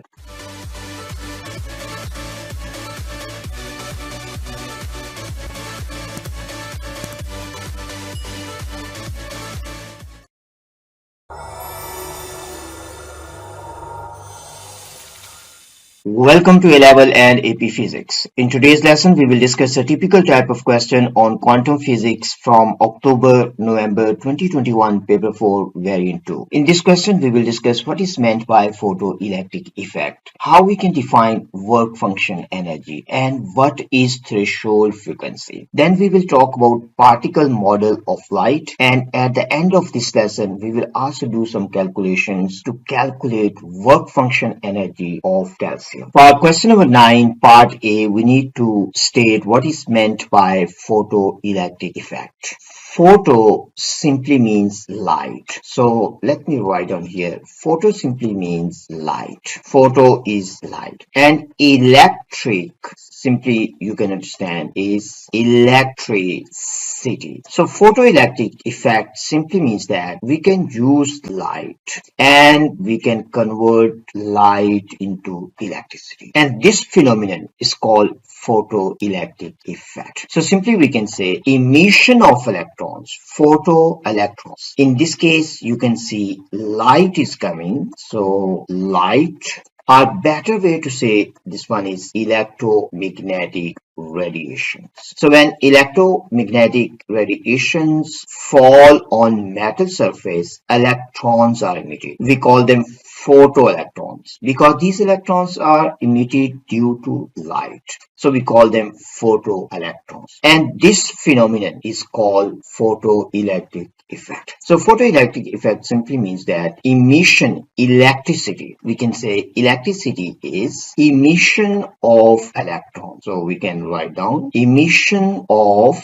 electrons from metal surface, or simply you can say from metal. Emission of electrons from metal due to light means EM radiation, electromagnetic radiations. So photoelectric effect simply means that emission of electrons from matter due to electromagnetic radiations. That is called photoelectric effect. Now let's try to understand how we can write down a proper answer. This question has 2 marks, so we have to mention 2 points. This is how you can write down a proper answer for this question. So simply in this case, you can say emission of electrons from a metal, or you can say from a metal surface. If you write down this one, you will get 1 mark. And the second point, you can say when electromagnetic radiation is incident on electrons. So simply you can say emission of electron from metal surface when electromagnetic radiations are incident on matter. If you write down these 2 points, you will get 2 marks.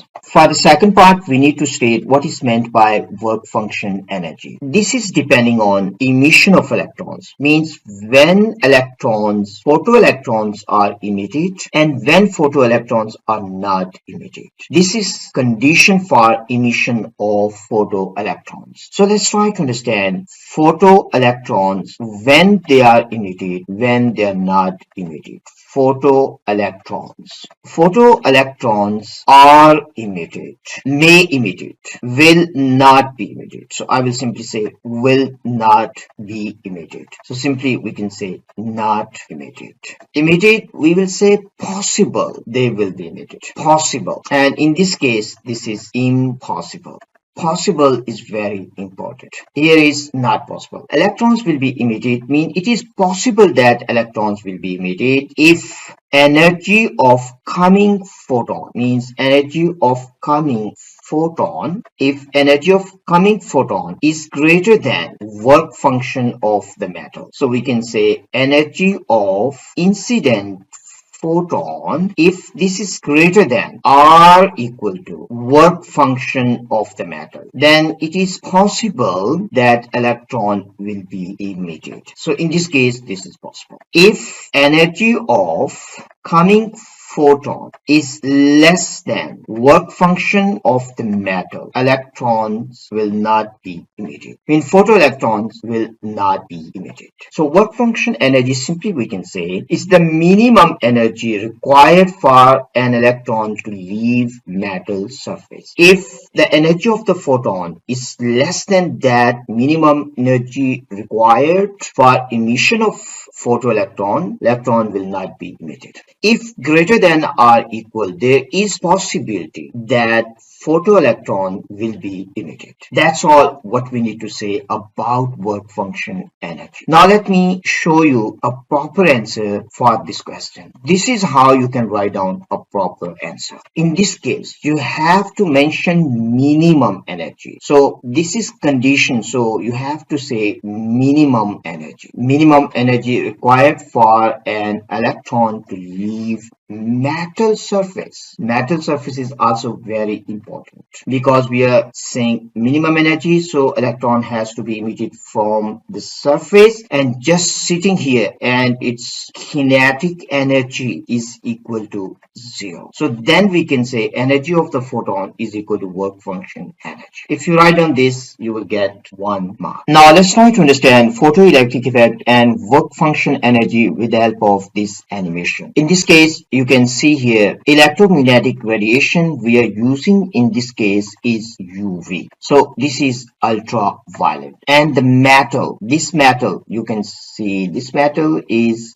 sodium. This metal is sodium. So this is sodium metal. Simply we can write down this one is sodium and a sodium metal. In this case, you can see if UV light, there is emission. Means UV light can cause emission of photoelectrons from sodium. So we can also say in this case the energy of the photon, energy of UV photon is greater than work function of sodium metal. So that's the reason there is emission of electron. And this emission of electron from the metal surface due to electromagnetic radiation is called photoelectric effect. Now if we change the frequency of this light, we move to indigo, you can see still electrons are emitted. It means that indigo, energy of indigo photons is also greater than work function of sodium. But if we go to blue light, again you can see electrons are emitted. Let's try to find out which color of light will not cause emission of photoelectrons from sodium.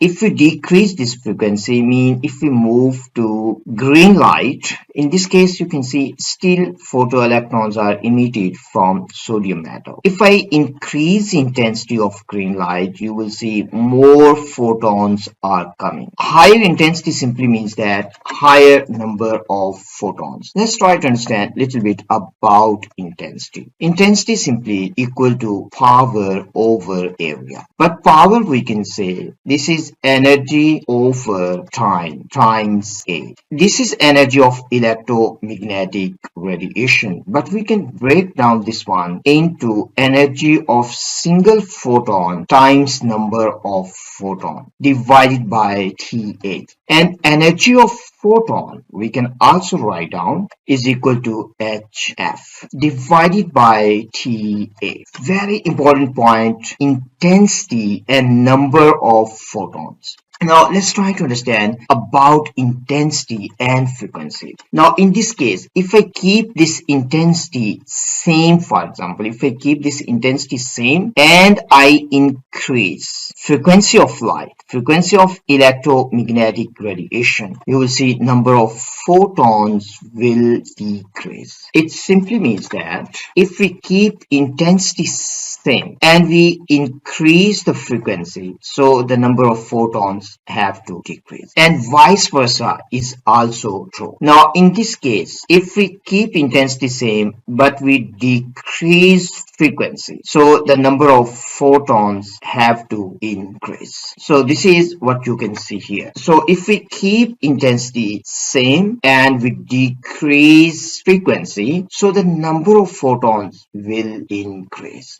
Very important point, they will ask you in different past papers. You need to understand how intensity change with frequency and number of photons. Now let's try to find out at which color of light no electrons will be emitted from sodium. Let's move on to yellow light. If you go to yellow light, you can see here now no electrons are emitted. It doesn't matter what is intensity of light. If I make this 100%, you see a lot of photons of light are coming, but no photoelectron is emitted. It simply means that energy of yellow photon, so simply we can say energy of yellow photon is less than work function of sodium metal. Or simply we can say the frequency of yellow light is less than threshold frequency. So these points are very important points. We have to be very clear about these points. Now let's try to change this metal. If we change this metal, let's move on to zinc, for example. Zinc. For zinc, as zinc is a different metal, different metals, they have different work function and they also have different threshold frequency. So simply we can write down different metals, they have different work function. So we can write down different metals, they have different work function, and different metals, they also have different threshold frequency. We will see this one with the help of this animation very soon. Now in this case we have zinc metal. You see, when light is yellow, no photoelectrons are emitted from zinc. So we can replace this now. This is zinc metal now. Zinc. So it has different work functions. So this is zinc. Now if we increase the frequency of light, you see at green again no photoelectrons are emitted. It means the work function of this metal is greater than energy of photon of green light. Now if we move to blue light, again you can see no photoelectrons are emitted. It simply means that the work function of zinc is still greater than energy of blue photons. If we go to indigo or purple light, simply we can say, still you can see no electrons are emitted from zinc metal. It simply means that work function of zinc is still greater than energy of individual photon, or we can say the threshold frequency is greater than frequency of electromagnetic radiation. In this case our light is purple light, or you can say indigo. But if we go to UV, still you see photoelectrons are not emitted. But if we increase this frequency more, you see at this wavelength photoelectrons are emitted. Means at lower wavelength and higher frequency photoelectrons are emitted. So simply we can say energy of UV, we can say energy of UV photons is greater than work function of zinc, or we can say frequency of UV light is greater than threshold frequency for zinc. Threshold frequency for zinc. So that's all what we need to understand about photoelectric effect, work function, and also threshold frequency. I hope these points are very clear to you. Let's go to question back and try to answer remaining questions. For part B, it is given to us a polished calcium plate in a vacuum is investigated by illuminating the surface with light. It is found that no photoelectric current is produced when the frequency of the light is less than 6.93 times 10 to 14 Hertz. State the name of the frequency below which no photoelectric current is produced. And that minimum frequency is called threshold frequency. So simply we need to write down threshold frequency. If you write down threshold frequency, you will get 1 mark. And this is B mark. Mean it has to be in the answer. Now if we move to second part, for the second part we need to explain how the photon model of electromagnetic radiation accounts for this phenomenon. Phenomenon means photoelectric effect. First thing we need to understand, photons are discrete packets of energy. Each photon has fixed amount of energy. So simply we can say, first of all, photons are discrete packets of energy, means they have fixed amount of energy. Discrete packets of energy. Discrete packets of energy. So this is one point we can write down. Discrete packets of energy. And the second point we can say, energy of photon. Energy of each photon is equal to h times f. And this is frequency of electromagnetic radiation. So energy of photon depends on frequency of electromagnetic radiation. This can be over second point. We have to write down at least 3 points. The third point we can say, interaction between one photon only interact with one electron. So the interaction between photon and electron is 1-to-1. So one photon only interact with one electron, mean it gives all of its energy to only one electron. So this point is also very important. So if you write down these 3 points, you will get 3 marks. Now let me show you how you can write down your answer. This is how you can write down your answer. Your answer, as we have discussed, point 1, you can say photons are discrete packets of energy, mean each photon of each radiation has a fixed amount of energy. Energy of photon depends on frequency of electromagnetic radiation, as we have discussed second point here. And the third point, you can say electrons can only absorb a single photon of energy, means one electron can only absorb one photon. So the interaction between electron and photon is 1-to-1. So these 3 points you have to write down. If you write down these 3 points, you will get 3 marks. For the last part, question is asking us to calculate the work function energy in electron volts of calcium. But threshold frequency means the minimum frequency is already given to us in part B. Threshold frequency given to us is 6.93 times 10 to 14 hertz. So this is the minimum frequency. If the frequency of electromagnetic radiations is less than this, no photoelectron will be emitted. And this frequency we call is threshold frequency. For this question, we need to calculate work function energy, and work function energy is simply equal to HF0. F0 is the threshold frequency. So this is threshold frequency. If threshold frequency is given to us, simply we can use this formula and we can calculate work function energy for any metal. This is threshold frequency. Now simply we need to plug in these values. H is a constant. This is Planck constant. And value of this one is 6.63 times 10 to negative 34. We can plug in this value. We can sub in value of threshold frequency, that is 6.93 times 10 to 14 hertz. If we solve this one, we will get our answer in joules. That will be equal to 4.59 times 10 to negative 19 joules. Our answer has to be in electron volts. Now simply we need to convert this one into electron volts. 1 electron volt is equal to 1.6 times 10 to negative 19 joules.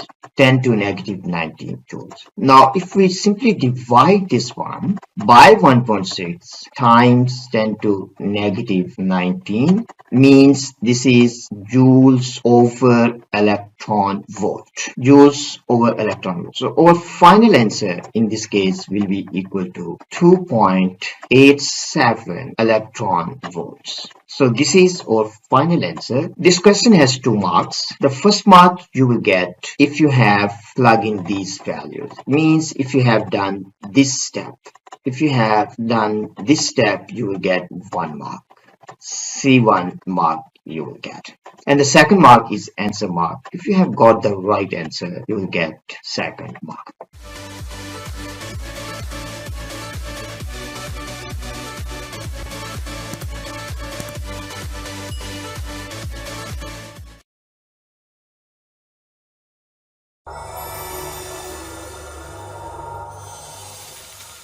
Welcome to A-Level and AP Physics. In today's lesson, we will discuss one very important past paper question on AC and electromagnetic induction. And this question is from October-November 2021, paper 4, variant 2. In this question, we will discuss a lot of important concepts and I will explain you those concepts in detail. We will discuss what is the function of iron core, why do we need iron core in transformer, and why iron core is laminated. and lot more we will discuss in this lesson about AC and EM induction. For part A1, we need to state the function of the iron core. Means why do we need to use iron core in transformer? And this question is very common in past papers. Most of the students, they can answer this question easily by just memorizing the answer, but they don't understand the reason behind the answer. So in today's class, I will explain you the reason behind using iron core. Means why do we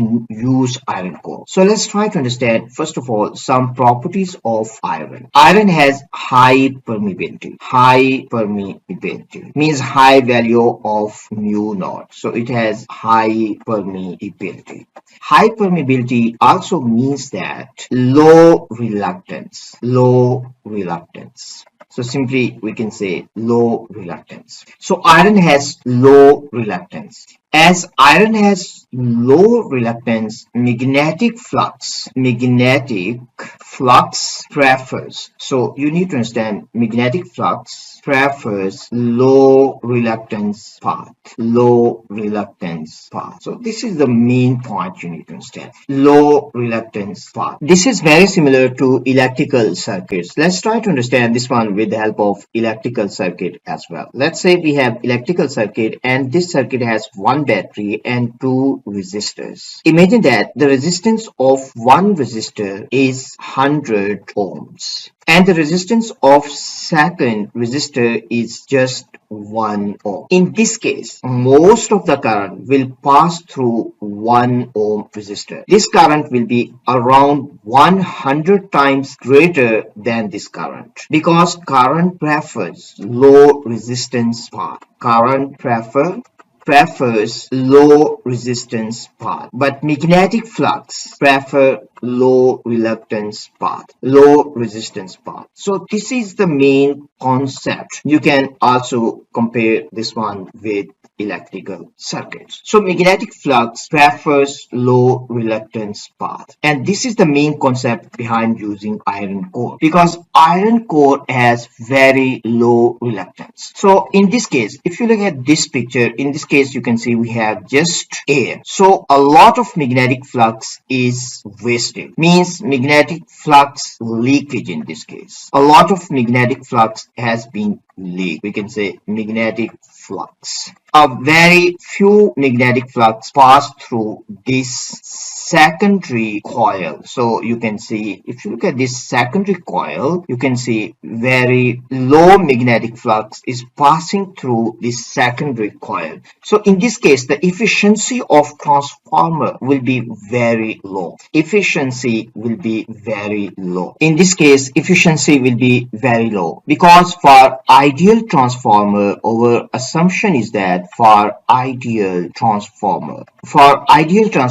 our assumption is that flux in the primary coil is almost equal to flux in the secondary coil. Means the flux in the secondary coil is almost the same flux in the primary coil. So this is assumption for ideal transformer. Means when we assume efficiency of the transformer is 100%.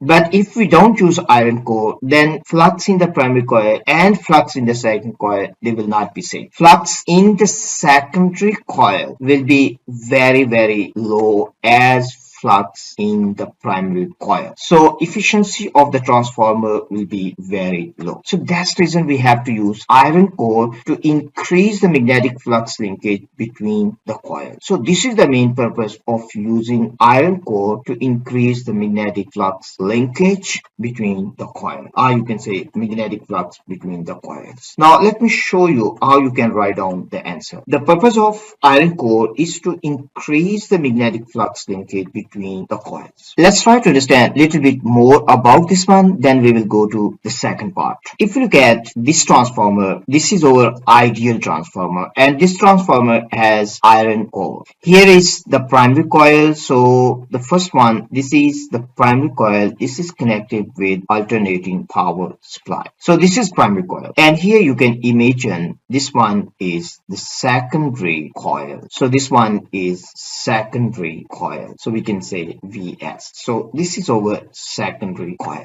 If you look at these two coils, in this case you can see magnetic flux here in the primary coil and magnetic flux in the secondary coil is almost the same. Why this magnetic flux is the same? Because iron core has low reluctance. So the magnetic flux in this case, it will not escape to the air because air has high reluctance. So the magnetic flux will be captured by the iron core and it will stay in the iron core. So in this case, magnetic flux in the primary coil and magnetic flux in the secondary coil will be the same. So that is the main reason. So iron core will capture the magnetic flux and magnetic flux will not escape into the air because air has high reluctance and magnetic flux prefers low reluctance path. So flux will stay in this iron core. So the flux in the primary coil and in the secondary coil will be the same. So this is the reason behind using iron core. For the second part, we need to explain why the iron core is laminated. First of all, let's try to understand what does it mean by laminated. Laminated means that we have one layer of iron. So this is one layer of iron. Then we have one layer of insulating material. So we have another layer of iron. And between these two layers, we have layer of insulating material. So I'll be using here. So this is layer of insulating material. So you can imagine between these two layers, we have insulating material. So here we have insulating material. So here is insulating material, layer of insulating material. And this kind of arrangement we call is laminated iron core. So this is iron. Here we have another layer of iron. So this is iron. And between these two layers, we have insulating material. So this is how laminated iron core is made. Laminated iron core is made. So this is also insulating material. So laminated iron core is made in layers. Now we need to understand what is the benefit of laminated iron core. If you look at this iron core is also conductor. So the first thing you need to understand, iron core is also conductor. So simply we can write down iron core is also conductor. And this conductor is inside changing magnetic field because this is alternating power supply. So the magnetic field in this coil is changing. So the magnetic field inside this iron core is also changing. So we can say this iron core is inside changing magnetic field by electromagnetic induction because conductor is inside changing magnetic field by electromagnetic induction principle. Induced current will produce, current will be induced. So we can say induced current. And that induced current in the iron core, induced current in iron core we call is eddy current. So that current we call is eddy current. Eddy current. And this eddy current, this will cause loss of electrical energy. So there will be power loss. We can say P, this is equal to I square times R. Now in this case, our main goal is to reduce eddy current. Means we need to reduce this current. So how we can reduce this current? In order to reduce this current, if you look at this setup of laminated iron core, in this case current can only flow in the iron, but current cannot flow in the insulating material. So in this case we limit or we bounded current only in iron core. Or in other words, we can say we have decreased the current. So in this case we have decreased the current. As current has decreased, so it means the power loss has been decreased, and this current is eddy current. So we can reduce eddy currents by using laminated iron core, because in laminated iron core current can only flow in the iron, but current cannot flow between layers. We can also write down current cannot flow between layers. Current cannot flow between layers, cannot flow between layers. As current cannot flow between layers, in this case we have reduced current. As we reduce current, so the power loss also has been reduced. So this is main purpose of using laminated iron. So 2 points we can mention in this case. First thing, we reduce eddy current. So when eddy currents are reduced, power loss is also reduced. Now let me show you how you can write down your answer for this question. So in your answer, you can mention to reduce energy losses by reducing induced currents. Induced currents means eddy currents. So this is main purpose of using laminated iron core. For part B, we need to calculate the maximum value of V out. But for this question, it is given to us the input PD V in is the sinusoidal alternating voltage of peak value of 1200 kilovolts and period is 40 milliseconds. We need to calculate maximum value of V out. We have to calculate value of V out. For the primary coil, number of turns are given. We have 25,000, and for the secondary coil we have 625 turns. So simply in this case we have to use Vp over Np. This is equal to Vs over Ns. We have to calculate Vs, maximum value, peak value. So simply we can rearrange this one. We can write down Vp over Np times Ns. This is equal to Vs. Vp in this case is given to us and its value is 12,000. Np is 25,000.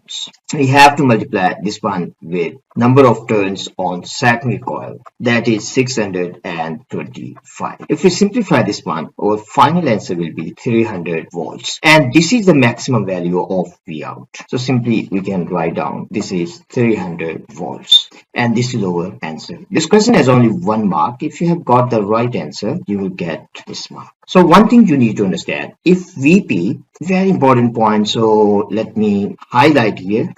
If Vp is peak value, means you're using peak value of Vp, you have to use the peak value of Vs as well. But if you use RMS value here, then you also need to use RMS value of Vs as well. Very important point, you have to be very clear about this. In this case, we have peak value of Vp, so we also got peak value of Vs. If we use here RMS value of Vp, we will also get RMS value of Vs. For the second part, we need to calculate the root mean square current in the load resistor. In the load resistor, now you can see we have calculated value of V out. V out is equal to 300 volts. It simply means that if you connect voltmeter across this load resistor, the reading on this voltmeter is 300 volts. Now we need to find the current in this resistor. Resistance of this resistor is given to us. We need to find out IRMS. IRMS, it means we have to use RMS value of the V, and simply you need to divide by resistance of resistor. VRMS. So now we need to understand the relationship between VRMS and the peak value. V peak, if you divide this one by root of 2, this one is equal to VRMS. Now we can plug in this value here, so we can replace VRMS with peak value. So V peak divided by root of 2 times R. V peak, we have the value of V peak is equal to 300, and we can divide this one by root of 2. And we have to multiply with resistance of resistor, that is equal to 640. Now if we simplify this, our final answer is 0.33 up to 2 SF, and this is our final answer. So simply we have to write down our answer here, up to 2 SF. If you got the right answer, you will get this A mark. For the third part on figure 10.2, we need to sketch the variation with time t of the power P dissipated in the load resistor from time t is equal to 0 to t is equal to 40 milliseconds. 40 milliseconds actually is the time period. So we can say 40 milliseconds is equal to time period. It is also given to us. We can assume that t is equal to 0 when t is equal to 0. It simply means that when t is 0, p is equal to 0. Now we can find out, first of all, p max means the maximum value of p, power dissipated. That one will be equal to peak value square times the resistance. But we have already calculated IRMS. So if IRMS we have, we can calculate I peak. I peak will be equal to root of 2 times IRMS. So we can replace I peak with root of 2 times IRMS. Square of this multiplied with R. Now simply we need to plug in values. So we have root 2. This is multiplied with RMS value. That was equal to 0.33. Square of this, and we have to multiply with resistance of load resistor, means with this resistance. And resistance is equal to 640. If we solve this one, our final answer will be 138.5. So approximately we can say this is equal to 140 up to 2 SF. Up to 2 SF, this is 140 watts. So this is peak value. Now the second thing we need to understand, power is a scalar. Power is scalar. Now if we sketch a graph for current against time, let's say we have current here. So this is current. So when current is here, so this is current with time. Time is in milliseconds. Current direction is positive and negative. But if we sketch a graph for power against time, so we can understand the shape of the graph. Power is in watts. And here we have time. This is in milliseconds. We need to understand when current is positive, power is still positive. So power, the shape of the graph is sinusoidal. But when current is negative, power cannot be negative because this is equal to I square. So this will be again positive. So this will be the shape of the graph. And we have already find the peak value, that is equal to 140. So half of the period is here. So power at this point again will be 0. Power at this point again will be 0 because current is equal to 0. So now we have peak value. We have the value of P at 20 milliseconds.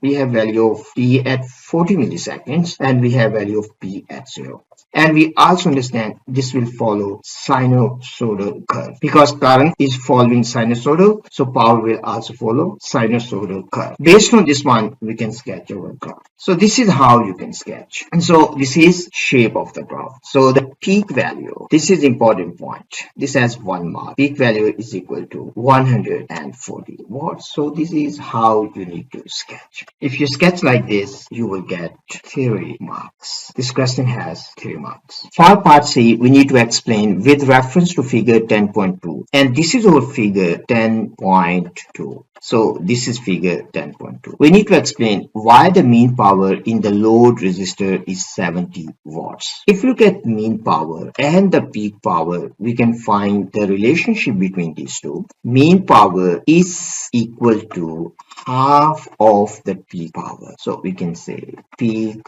power. If you divide this one by 2, we can get mean power. Peak power was equal to 140. If you divide this one by 2, we can get mean power. So in this case, simply we can say mean power is half of peak power. Now we need to explain this one, why mean power is half of peak power using figure 10.2. We have to use this figure and we need to explain. So the best way to understand this one is look at these areas. I have already highlighted these areas. You can see this area is yellow and this area is blue. These two areas, they are almost equal. If we draw the line here, if the power was 140 all the time, it has to follow this horizontal line. So then the area under this one is equal to area of rectangle. So we can draw the rectangle here. So this will be the area of the rectangle if the power was all the time 140. But power is not 140 all the time. If you look at figure 10.2, simply we can find out the power is changing between 0 and 140 watts. Means the power dissipated in the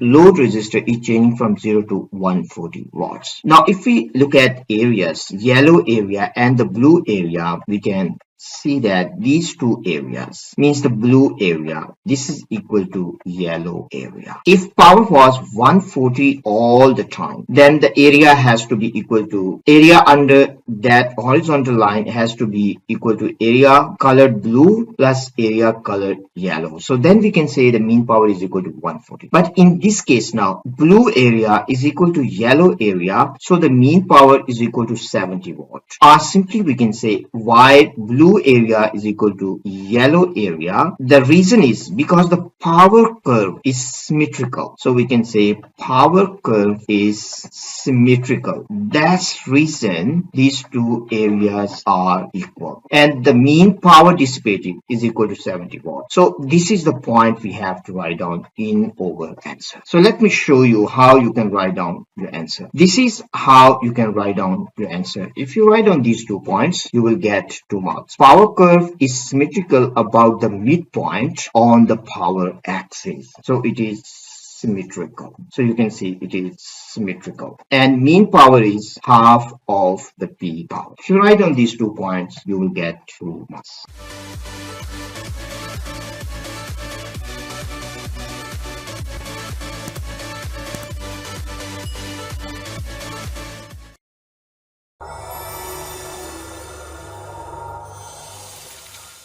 Welcome to A-Level and AP Physics. In today's lesson, we will discuss a typical type of question on medical physics from October-November 2021, Paper 4, Variant 2. In this question, we will talk about ultrasound waves. We will discuss what is the function of quartz crystal, how we can use quartz crystal to produce and detect ultrasound waves. Then we will talk about acoustic impedance. At the end of this lesson, we will also discuss intensity reflection coefficient by solving past paper questions. For question number 11, part A, we need to describe the function of quartz crystal. In ultrasound, quartz crystal has 2 main functions. First function of quartz crystal is to generate ultrasound waves, mean high frequency sound waves, generate ultrasound waves.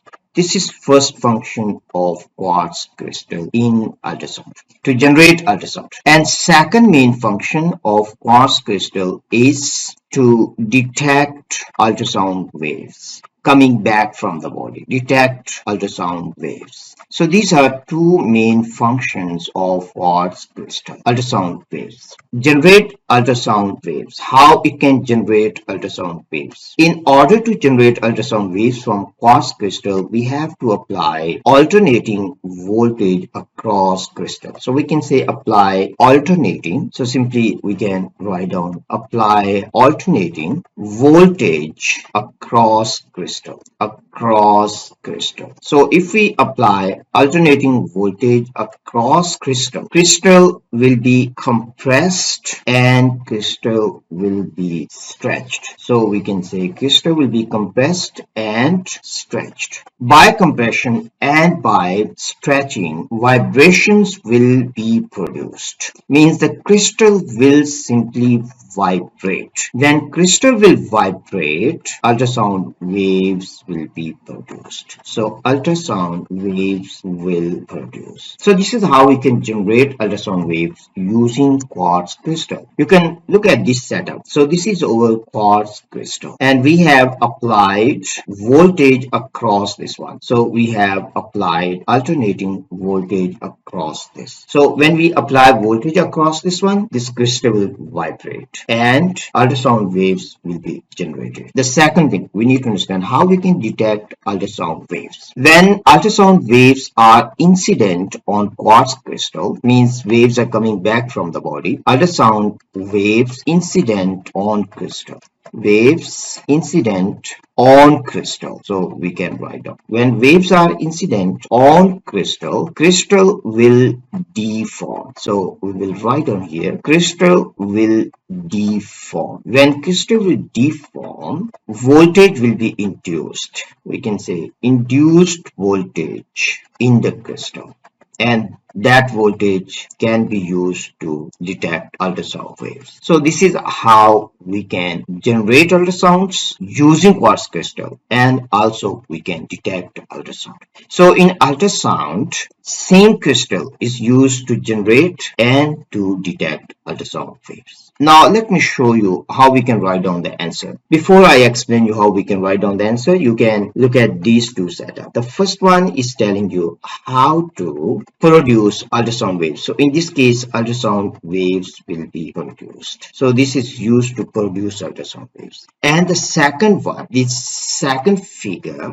this is used to detect ultrasound waves. So when ultrasound waves are coming, they will deform this crystal. When this crystal will be deformed, EMF will be induced. So in this way, we can detect ultrasound waves. So this setup, this is for generation of ultrasound waves. We can call generation, and this is for detection of ultrasound waves. Now let me show you how you can write down a proper answer for this question. This is how you can write down your answer. In your answer, you can mention quartz crystal generates ultrasound waves if voltage is applied across crystal, which causes it to vibrate. So this has 2 points. Generate ultrasound, you will get 1 mark if you have written this. If you have written if voltage is applied across, you will get the second B mark. And the next one, it can be used to detect ultrasound waves because vibrations cause crystal to generate an EMF, or you can say voltage. So if you write down, you will get 3 marks. If you are a little bit more curious about this one, how EMF is induced, let's go to next slide. On this next slide, you can see here, this is our quartz crystal when it is unstretched or uncompressed. So positive, this is positively charged. Then the center of the negative, these oxygen ions, they are negatively charged. So the center of positive and negative charges is here. So it has no net charge. That when we compress this one, upper side become more positive. So you can see this side become more positive. So by compressing this one, we can induce voltage across this crystal by compression. So in this case, you can see it is unstressed, means no compression, no extension. But here, if we extend, vice versa is also true. This side become more negative and this side become more positive. So it means if we place voltmeter here, this voltmeter will give us value of induced voltage across crystal, and here is also true here. So this is how we can produce ultrasound waves, and this is also how we can detect ultrasound waves. For part D1, we need to define acoustic impedance, specific acoustic impedance. For specific acoustic impedance, we use symbol capital C, and this is equal to rho times C, means the product of density and speed. Rho here, this is density of medium. So we can simply write down density of medium. You have to explain these symbols as well. Density of medium. C is speed of ultrasound in medium. Speed of ultrasounds means speed of ultrasound waves in medium. So if you write down the formula and then you explain the symbols, you will get 2 marks. 1 mark you will get if you have written this formula. Then the second mark if you have explained these symbols. This is one way of writing answer. But you can also write down your answer in a little bit different way. You can also write down your answer in this form. If you write down product of density, so density you have to mention in your answer. And speed of ultrasound in medium, you will get 2 marks. So this is how you can define acoustic impedance. Very common question in past papers from ultrasound. For the second part, we need to describe qualitatively how the specific acoustic impedance of 2 materials affect the intensity reflection coefficient at a boundary between the materials. First of all, imagine that we have 2 different media. Let's say we have one media and we have an other media. So this one is another another medium. Now in this case, acoustic impedance of medium 1, let's say is Z1, and acoustic impedance of second medium, let's say is Z2. If ultrasound waves are coming from the first medium and the intensity, imagine that is I0. When they will reach this boundary, means when these ultrasound waves, they will reach this boundary. At this boundary, some of ultrasound waves, they will be reflected back. So we can say intensity of reflected waves is IR, and some of ultrasound, they will be transmitted in the second medium, and let's say the intensity of transmitted ultrasound waves is IT. Imagine this intensity is equal to 100, so simply we can say 100 watts per square meters, intensity watts per square meter, and this intensity, let's say this is 20. So this one has to be 80. Now if we write down intensity reflection coefficient, that one will be equal to IR divided by I0. So simply in this case, we will write down 80 divided by 100. It means this is equal to 0.8. So the intensity reflection coefficient for these two media is equal to 0.8. And intensity reflection coefficient we can also calculate by using acoustic impedance. So Z2 minus Z1 square, Z2 minus Z1 square over Z2 plus Z1 square. By using acoustic impedance, if we have acoustic impedance of these two media, we can use this formula, we can find out intensity reflection coefficient. But in this case, we need to understand if Z2 is equal to Z1. So this is case 1. So in this case, no reflection takes place. No reflection. No reflection. It simply means that if media is the same, ultrasound waves will not be reflected. Same media, it means no refraction. So we can also write down same medium. If the medium is the same, ultrasound waves will not be reflected. And medium is same if they have the same acoustic impedance. Now the second case we need to understand. So this is our first case. And the second case, if Z2 is much higher than Z1, then most reflection occurs. Most reflection occurs, we can say. Most reflection occurs. Means most of the ultrasound waves, they will be reflected back. So these are the 2 points we need to understand. Let's try to understand a little bit more in detail. If Z1 and Z2, they are totally different. Not only Z2 has to be greater than Z1. It is also true if Z1 is greater than Z2. So we can write down if Z2 and Z1 are very different. If they are very different, most of the ultrasound waves will be reflected. Very different, reflected. If almost same, means Z1 and Z2, they are almost same, then we can say little reflection. So we can say little reflection, or you can say most of the ultrasound waves will be transmitted in the second medium. Now let's try to understand what is the use of gel in ultrasound. Means why doctors, they use gel in ultrasound on patient's body. The use of the gel is simply to reduce reflection of ultrasound waves. So simply we can say the purpose of gel is to reduce reflection. In order to reduce reflection of ultrasound, Z for the gel has to be equal to or almost same Z of skin. So if two media, they have the same acoustic impedance, in that case reflection will be minimized. So that's the reason gel is used on patient body in ultrasound to reduce reflection of ultrasound. Now let me explain to you how you can write down a proper answer.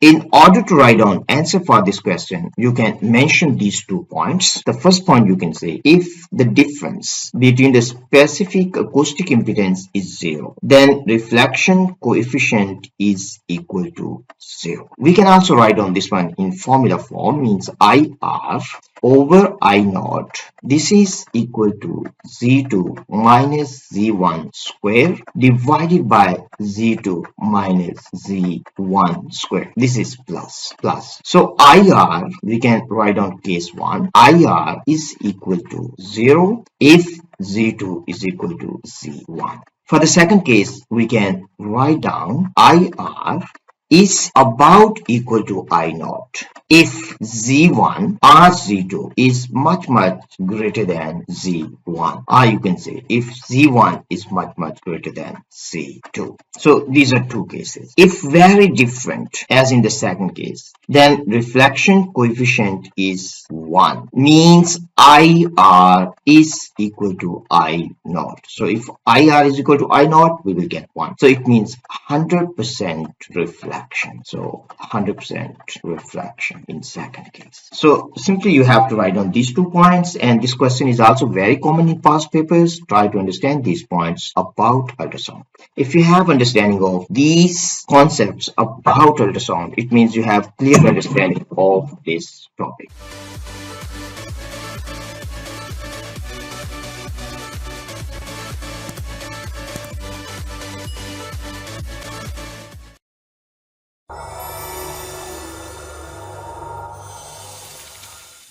Welcome to A-Level and AP Physics. In today's lesson, we will discuss an important and tricky question on nuclear physics from October-November 2021, Paper 4, Variant 2. In this question, we will discuss what is meant by random decay and what is meant by spontaneous decay. We will also discuss how to calculate decay constant if the graph between natural log of A means natural log of activity against time is given, and how we can determine the half-life. We will also explore how to determine the nuclear number of radioactive nuclei if the mass of the sample is given. So some very important concepts we're going to discuss in today's lesson.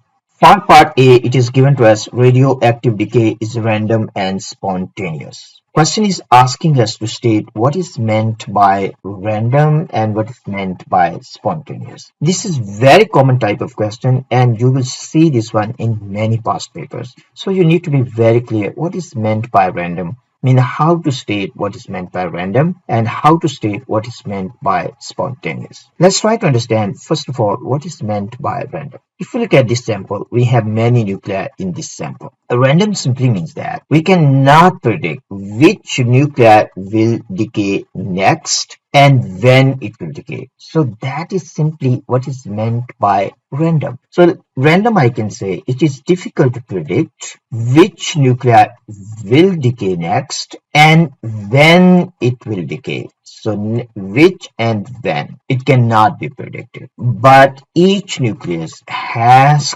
constant probability. So simply we can say each nucleus has constant probability to decay per unit time. Constant probability per unit time. So we can also write down constant probability per unit time. And constant probability per unit time are simply probability per unit time. This is called decay constant. So decay constant is same for each individual nucleus.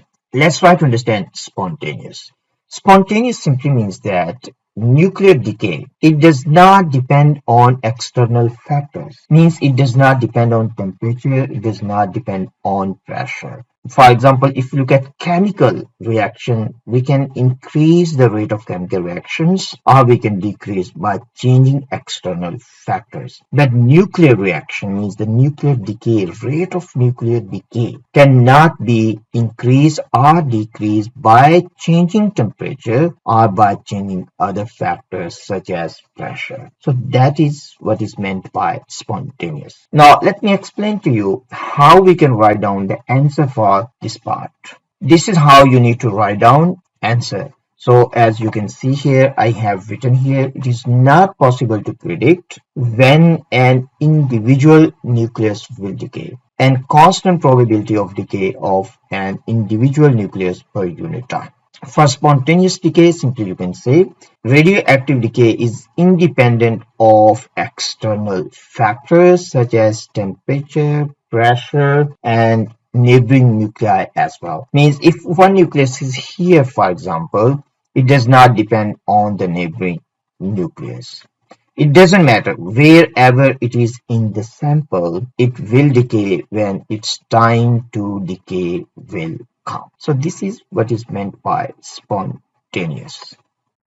For part B, it is given to us a sample of radioactive material contains atoms of an unstable nuclide X, and the activity of the sample is given, that is A. And the graph between ln of A means ln of activity and time is given. Question is asking us to determine half-life, and our answer has to be in minutes because you can see the unit is here in minutes. Now the problem is that the graph is given between ln of A and time. If the graph was between activity and time, we can determine half-life directly from this graph. Now it is between ln of A and time, so we cannot determine half-life directly from the graph. And the second way we have to determine half-life, this is half-life is equal to ln of 2 divided by decay constant. But ln of 2 is a constant, and this is equal to 0.693. So this is a constant number.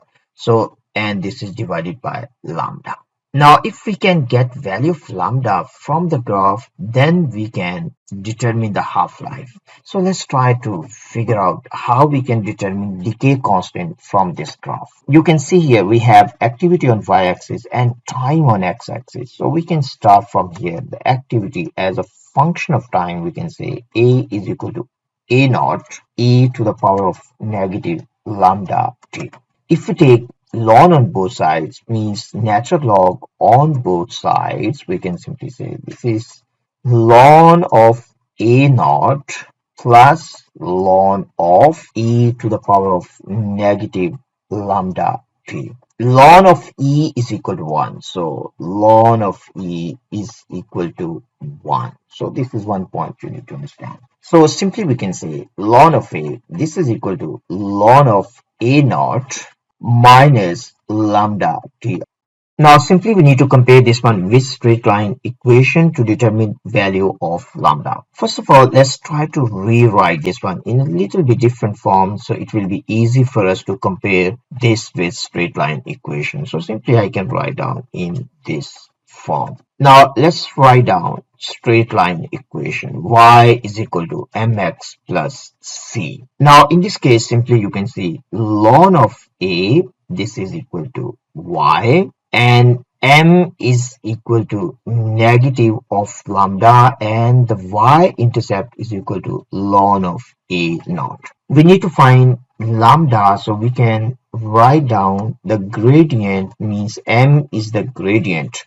This is equal to negative of lambda, or simply we can say lambda is equal to negative of gradient. So this is equal to negative of gradient.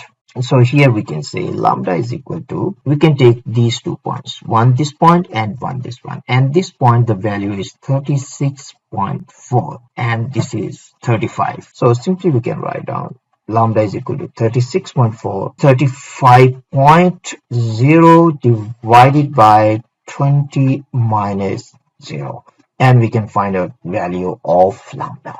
And lambda in this case will be equal to 0.07 per minute. So this is value of lambda, 0.07 per minute. Or simply you can say 0.07 per minute.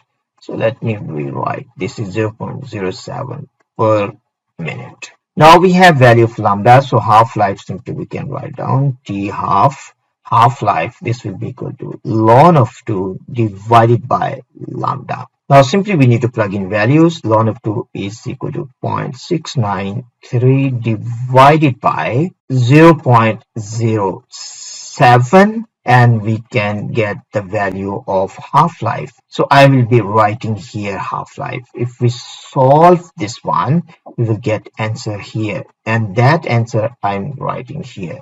So the half-life, we can simply say T half in this case will be equal to 10 minutes. So this is our final answer. So simply we can write on here 10, and this is final answer.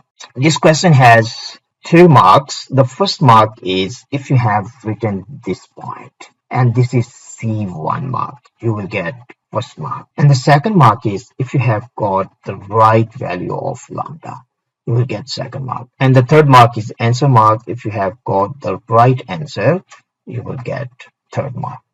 For the second part, it is given to us at time t is equal to 0, the mass of the atoms of X in the sample is 5.66 times 10 to negative 7 kgs. We need to determine the nucleon number of X, but we have to be very clear.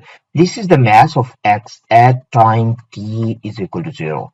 The mass of X will decrease with time because nuclei of X will decay. So this is very important point we need to consider. Now question is that how we can determine nucleon number. In order to determine nucleon number, if we can find out the number of nuclei, we can use number of nuclei to determine the mass of one nucleus. Nucleon, number of nuclei, simply we can find out the total mass of the sample divided by mass of single nucleus. So we can say this is mass of nucleus, single nucleus.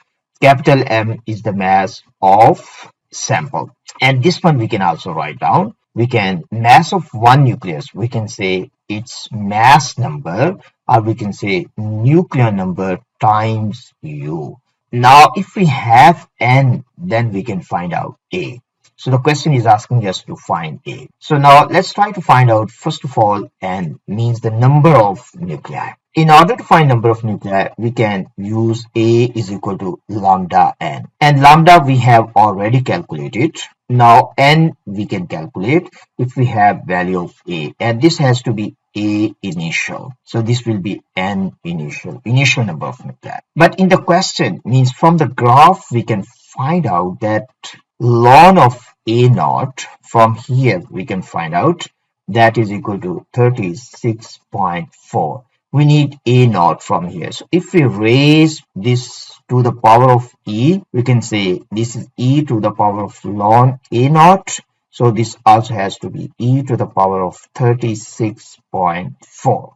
We can cancel E with ln. So simply we can write down A naught is equal to E to the power of 36.4. And value of lambda already we have, that was equal to 0.07 per minute. So this is unit is very important, per minute. So if we need to write down this one per second, we have to divide this by 60. So if we solve this one, our answer will be in per second, means lambda will be in per second. And now simply we have to use this one to determine nucleon number. So simply we can write on here, I will rewrite this formula, A naught is equal to lambda N, and now we can plug in values.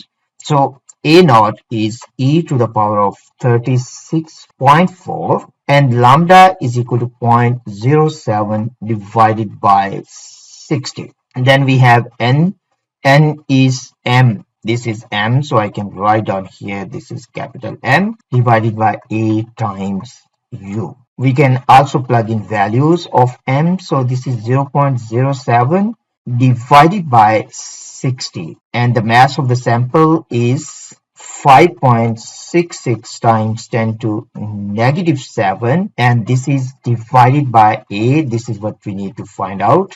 And U. 1 U we need to understand is equal to 1.66 times 10 to negative 27 kg, and this is 1 AMU, atomic mass unit, and this is given in data. So we can simply write down its value, 1.66 times 10 to negative 27. So we have to solve this one for A. So simply you can plug in values. This is E to the power of 36.4. This is in your calculator. This is given. So you can use E to the power of this. And you can solve this one for A. A here is the mass number. This is not the activity. Or we can say this is nucleon number. If we solve for A, our nucleon number will be 62. And this is the final answer. And so simply we can write down here, this is 62. This question has 3 marks. The first mark you will get if you have written this formula, means this equation, you will get first C mark. And the second C mark you will get if you have written this one. I mean, you have written N is equal to mass of the sample divided by nuclear number times U. You will get the second mark. And the last mark is A mark. If you have got the right answer, you will get this mark. And that's all what you need to understand about this question.